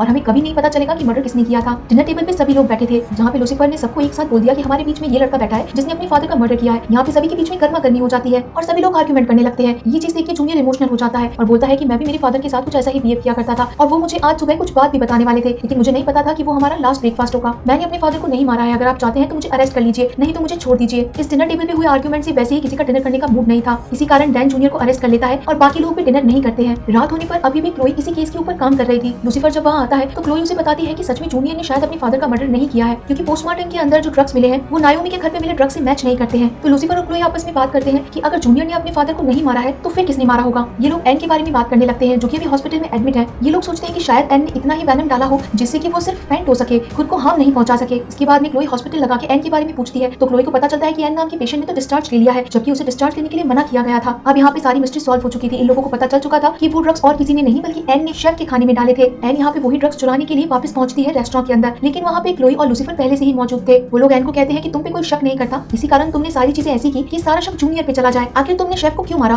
तो एन कहती है कि मैं शेफ को कभी मारना ही नहीं चाहती थी। इससे क्लोई कहती है कि दैट मींस अगर तुम शेफ को कभी मारना ही नहीं चाहती थी तो ये खाना जूनियर के लिए था, लेकिन जूनियर ने तो नॉनवेज छोड़ दिया था, इसलिए सारा ब्रेकफास्ट शेफ ने कर लिया था। दैट मींस तुम शेफ को नहीं जूनियर को मारना चाहती थी। तो एन कहती है कि मैं उन दोनों को ही मारना चाहती थी। जूनियर का इस रेस्टोरेंट पे कोई हक नहीं था, लेकिन शेफ अपने बेटे के नाम पे सब कुछ करने वाला था, इसी कारण मैंने दोनों को ही मारना चाहा। ये बात कहने के बाद में एन ने वहाँ पे ऑयल का कंटेनर गिरा दिया था और इसी के साथ में उसने वहाँ लाइटर भी फेंक दिया था। इस कारण पूरे रेस्टोरेंट में बहुत बुरी तरीके से आग लग जाती है। क्लोई लूसीफर से हेल्प मांगती है बाहर निकलने के लिए और उसके बाद में हम देखते हैं कि डेविल जो कि सुपर हीरो की तरह रेस्टोरेंट से क्लोई को गोद में लेकर बाहर निकलता है। क्लोई लूसीफर को बताती है कि एन को अरेस्ट कर लिया गया है और इसी के साथ में उसे थैंक यू भी बोलती है कि तुमने तुम्हारी जान पे खेल के मुझे बचाया है। क्लोई जूनियर को कहती है कि मैं बताती हूँ कि तुम्हारे फादर तुम्हें आज क्या कहने वाले थे। जब तुम तुम्हारे फादर से मिलने वाले थे तो वो भी तुम्हें हमेशा के लिए माफ कर देते और ये सारा रेस्टोरेंट तुम्हारे नाम करने वाले थे। तो क्या आप तुम इस रेस्टोरेंट को लेना चाहोगे? तो जूनियर कहता है कि हाँ जरूर, अब शायद मैं इस पे अपना रेस्टोरेंट बना सकता हूँ। यहाँ पे हम देखते हैं कि मैजिकीन लिंडा के पास में पहुंची थी और वो लिंडा को कहती है कि मैं तुम्हें गुड न्यूज देना चाहती हूँ, मैंने आज एक फ्रेंड बनाई है। तो लिंडा पूछती है कि ये तो बड़ी अच्छी बात है, कौन है आखिर? तो मैजिकीन बताती है कि एक 8 साल की बच्ची है और लिंडा कहती है कि शुरुआत तुम्हारी बहुत ही अच्छी है, हो सकता है तुम्हें कुछ दिनों बाद में कोई तुम्हारी उम्र की भी दोस्त मिल जाए। और इसी के साथ में मैजिकीन हाथ आगे बढ़ाती है लिंडा के साथ में दोस्ती करने का। यहाँ क्लोई की मॉम भी क्लोई से बात करती है और कहती है कि मेरी कल सुबह की फ्लाइट है, लेकिन मैं तुमसे मिले बिना नहीं जा सकती थी। मैंने बचपन में जो भी किया हो तुम्हारे साथ, लेकिन मैं तुम्हें हमेशा खुशी देखना चाहती हूँ। इसके बाद में हम देखते हैं कि मैल्कम और डैन मिलते हैं, जहाँ पे डैन मैल्कम को कहता है कि तुम बिल्कुल सही कह रहे थे कि लूसीफर को तो मरना ही चाहिए, लेकिन वो मैल्कम को कहता है कि लूसीफर को तुम नहीं मारोगे। जब डैन मैल्कम को हैंडकफ्स देता है तो मैल्कम वो हैंडकफ्स पहन भी लेता है और डैन के साथ में जब वो कार में बैठने वाला था तभी वहाँ पे वो डैन को गिरा देता है और उससे बहुत बुरी तरीके से फाइट करता है। डैन को फर्क नहीं पड़ रहा था कि किसी को उसके केस के बारे में पता चले या ना चले, डैन बस यही चाहता था कि लूसीफर मैल्कम के हाथों से ना मरे। लेकिन यहाँ तो उल्टा हो गया था, मैल्कम ने ही डैन को इतनी बुरी तरीके से इंजर्ड कर दिया था कि डैन वहीं पे फेंट होकर गिर जाता है। डैन के पास में एक मैसेज आता है जो कि क्लोई का था और मैल्कम कहता है कि इसका रिप्लाई मैं अच्छी तरीके से कर दूंगा। यहाँ हम देखते हैं कि लूसीफर के घर पे क्लोई बिल्कुल ड्रंक होकर पहुंचती है और लूसीफर के साथ में और ड्रिंक करने लगती है। लूसीफर मजाक में कहता है कि क्या डैन के साथ तुम्हारा कोई सीन हुआ है? तो क्लोई बताती है कि अभी तक हमारा दूसरी बार रिश्ता शुरू भी नहीं हुआ था और इससे पहले उसने टेक्स्ट करके सब कुछ बिगाड़ दिया। इसका मतलब था कि मैल्कम ने डैन के फोन से कुछ उल्टा सीधा मैसेज किया था क्लोई को। क्लोई नशे की हालत में थी और इसी कारण वो थोड़ी बहक भी रही थी, लेकिन लूसीफर ने इस चीज का कोई फायदा नहीं उठाया और क्लोई को अपने से दूर कर दिया। क्लोई इस चीज से काफी गिल्ट फील कर रही थी। लूसीफर क्लोई को समझाता है कि इसमें कुछ गलत नहीं है, वो कुछ और बात बोलता तभी उसे क्लोई के खराटों की आवाज आती है, यानी कि क्लोई वहीं पे सो चुकी थी। और इसी के साथ में गाइस ये एपिसोड यहीं पे खत्म हो जाता है। गाइस हम सभी को पता है कि लूसीफर की स्टार्टिंग में हमें बताया गया था कि डेविल इमॉर्टल है, यानी कि वो मर नहीं सकता है। लेकिन इसी के साथ में सीजन्स के बीच में हमने देखा था कि एक बार खुद पे ट्राई करने की वजह से जब लूसीफर ने क्लोई से अपने ऊपर गन चलवाई थी तो लूसीफर को उससे चोट लग चुकी थी और खून बहने लगा था। तो क्या डेविल सच में इमॉर्टल है या इमॉर्टल? और इसी के साथ में मैल्कम को भी अब अपना काम पूरा करना था। क्या होगा जब डेविल को गोली लग जाएगी? तो चलिए स्टार्ट करते हैं लूसीफर सीजन के 11th एपिसोड को, जहाँ पे हमने लास्ट एपिसोड में देखा था कि नशे की हालत में क्लोई लूसीफर के घर पे ही सो गई थी। सुबह आंख खुलने पे वो खुद को लूसीफर के बेड पे देखती है, जहाँ लूसीफर उसकी लेग पुलिंग कर रहा था। लूसीफर क्लोई को कहता है कि जो तुम सोच रही हो वो बिल्कुल ठीक है, यानी कि हमारे बीच में बहुत कुछ हुआ है। तो क्लोई कहती है कि तुम ये सब कुछ भूल जाओ, मैं सिर्फ नशे की हालत में थी इसलिए ये सब कुछ हुआ होगा। और आखिर में लूसीफर क्लोई को बताता है कि ऐसा कुछ भी नहीं हुआ था, तुम रिलैक्स रहो। इसके बाद में लूसीफर और मैजिकीन के बीच में बात होती है, जहाँ पे लूसीफर अभी भी मैजिकीन से नाराज ही था। सीन एक क्राइम लोकेशन पे शिफ्ट होता है, जहाँ पे लूसीफर क्लोई को मिलकर कुछ एम्बैरेस करता है, लेकिन इसके बाद में ये उस इंसान पे पहुंचते हैं जिसका मर्डर हुआ था। वो एक बास्केटबॉल प्लेयर था, इसी के साथ में बहुत सारे पैसे होने के कारण वो एक अय्याश आदमी भी था, लेकिन कुछ समय के बाद में उसने सब कुछ छोड़ दिया था और एक चैरिटी ऑर्गेनाइजेशन का फाउंडर बन चुका था। उसने बहुत सारे लोगों के लिए अच्छा काम किया था। एक छोटे लड़के को बुलाया जाता है जिसने सबसे पहले इस लाश को देखा था, जिसका मर्डर हुआ था। उसका नाम टिम था। लूसीफर और क्लोई जब पूछते हैं कि तुम कौन हो, तो वो लड़का कहता है कि मुझे टिम ही लेके आए थे हैटी के डिजास्टर के बाद में, मैं इस ऑर्गेनाइजेशन का वॉलंटियर ही हूँ और मुझे टिम ही रखता है। इसके बाद में हमें दिखाया जाता है कि जहाँ पे मैल्कम ने लास्ट एपिसोड के अंदर डैन को बहुत बुरी तरीके से इंजर्ड किया था, इसी के साथ में वो डैन के हाथ पैर बांध के उसे एक अंधेरे कमरे में बांध देता है और मैल्कम डैन को ये भी बता के जाता है कि तुम्हारे फिंगरप्रिंट मैंने इस गन पे ले लिए हैं, यानी कि मैं जाऊंगा सीधा लूसीफर को डिस्क्राउन करूंगा और साफ साफ इल्जाम आएगा तुम्हारे ऊपर। लूसीफर और क्लोई अब टिम के घर पे थे, जहाँ पे वो पूछताछ कर रहे थे टिम की वाइफ से जिसका नाम था वेनेसा। उन्हें पता चलता है कि यहाँ पे एक बड़ा सा चैरिटी इवेंट होने वाला था, लेकिन टिम की डेथ के बाद में वो चैरिटी इवेंट अब नहीं हो रहा है। लूसीफर को यहाँ पे दरियादिली बनने का शौक चढ़ा था, इसी कारण वो वेनेसा को अपना लक्स ऑफर करता है और बोलता है कि आप ये चैरिटी इवेंट मेरे लक्स में कर सकती हैं। लूसीफर अपनी थेरेपी के अंदर डॉक्टर लिंडा को बताता है कि मुझे ये चैरिटी करके काफी अच्छा लगता है, मानो कि जैसे नशा सा होने लगता है। तो डॉक्टर लिंडा लूसीफर को बताती है कि तुम ये काम कर तो रहे हो, ये बहुत अच्छा काम है, लेकिन तुम्हें इसे मजाक नहीं समझना चाहिए, बल्कि ये काम दिल से होना चाहिए। लेकिन लूसीफर चैरिटी तो कर रहा था, लेकिन वो इसे एक मजाक और गेम ही समझता था। जब टिम की बॉडी को देखा गया था तो उसके हाथ से वॉच और गोल्ड रिंग्स चोरी थी। तो क्लोई ने सोचा कि जिसने भी इसे चुराया होगा आसपास जरूर इसे सेल किया होगा, और तभी उन्हें एक पॉन शॉप से कॉल आता है, जहाँ पे टिम की रिंग्स को बेचने के लिए एक आदमी आया था। वो आदमी क्लेम करता है कि टिम मेरा बहुत पुराना दोस्त था और वो मुझे ये चीजें ऐसे ही दे देता। तब क्लोई उन सामानों में से एक वॉलेट भी निकालती है। क्लोई को उस वॉलेट में एक रूम की की भी मिलती है। लूसीफर जब उस आदमी की हालत देखता है तो उसे वहाँ पे दरियादिली करने की इच्छा हो जाती है और वो सोचता है कि टिम अगर यहाँ पे तुम्हें सारी चीजें दे देता तो मैं क्या उससे कम हूँ, और वो अपने सारे ब्रांडेड कपड़े उतार के उस आदमी को दे देता है। क्लोई यहाँ पे बड़ा पछता रही थी कि लूसीफर को पता नहीं क्या हो गया है। यहाँ लूसीफर और क्लोई को अभी भी वेनेसा के ऊपर डाउट था कि अगर टिम की मौत हो जाती है तो वेनेसा अपनी लग्जरियस लाइफ कैसे जिएगी। इसी कारण वो फिर से एक बार वेनेसा के पास में जाते हैं, लेकिन इस बार वहाँ पे वेनेसा का लीगल लॉयर भी था जिसका नाम था विल, और ये लॉयर वेनेसा को क्लोई और लूसीफर से बात नहीं करने देता है। तो लूसीफर यहाँ कहता है कि मैं तो वेनेसा से बस इस चैरिटी इवेंट के बारे में बात करने आया हूँ। यहाँ वो लॉयर विल क्लोई को कहता है कि आप लोग गलत इंसानों से बातें कर रहे हैं। टिम एक बहुत बड़े ऑर्गेनाइजेशन का फाउंडर था, उससे मिलने के लिए काफी लोग आया करते थे और खासकर जरूरतमंद लोग। विल का इशारा उस छोटे लड़के पे था। क्लोई जब फिर से उस छोटे लड़के को बुला के बात करती है तो वो लड़का बताता है कि हाँ मेरी कुछ बहस हुई थी टिम से, क्योंकि उन्होंने मुझसे स्कॉलरशिप का वादा किया था। स्कॉलरशिप मुझे नहीं मिलने पे मैं उनके ऊपर चिल्लाया भी था और कुछ बुरा भला भी बोला था, लेकिन जब मैं अगली सुबह उनसे माफी मांगने के लिए आया तब तक वो इस दुनिया में नहीं थे। अब यहाँ पे सस्पेक्ट 3 लोग थे, इनका ऑफिशियल लॉयर विल और तीसरा ये छोटा लड़का। लूसीफर और क्लोई अभी भी इस बात का पता लगा रहे थे कि आखिर अगर वेनेसा के पास में ये प्रॉपर्टीज नहीं जाती। क्लोई उस छोटे लड़के से बात करने पे ये भी पता लगा लेती है कि वेनेसा और टिम के बीच में कुछ अच्छा रिलेशन नहीं था, और इसके बाद में ये दोनों असम्पशन लगाते हैं कि हो सकता है कि टिम वापस से अय्याशी करने लग गया हो और इसी बात का पता वेनेसा को चल गया हो सकता है इसी कारण वेनेसा ने अपने हस्बैंड को मारा हो। तब लूसीफर कहता है कि आज मुझे डिनर के लिए चैरिटी डोनर्स के यहाँ पे जाना है, जो कि इस फाउंडर के सबसे बड़े डोनर्स हैं। इसके बाद में क्लोई और लूसीफर एक ऐसे इवेंट पे पहुंचते हैं जो कि इस ऑर्गेनाइजेशन के चैरिटी डोनर थे। तब वहाँ पे माहौल को हल्का करने के लिए लूसीफर खड़ा हो जाता है और वहाँ पे सिंगिंग स्टार्ट कर देता है। क्लोई वहाँ पे टिम के असिस्टेंट को नोटिस कर रही थी और कुछ ही समय के अंदर टिम का असिस्टेंट खड़ा होकर जोर जोर से चिल्लाने लगता है कि यहाँ पे एक इंसान की मौत हो गई है और आप सब लोग गाना गा रहे हैं, आप लोगों को शर्म आनी चाहिए। और अब क्लोई और लूसीफर के पास में उनका 4th सस्पेक्ट था, यानी कि टिम का असिस्टेंट।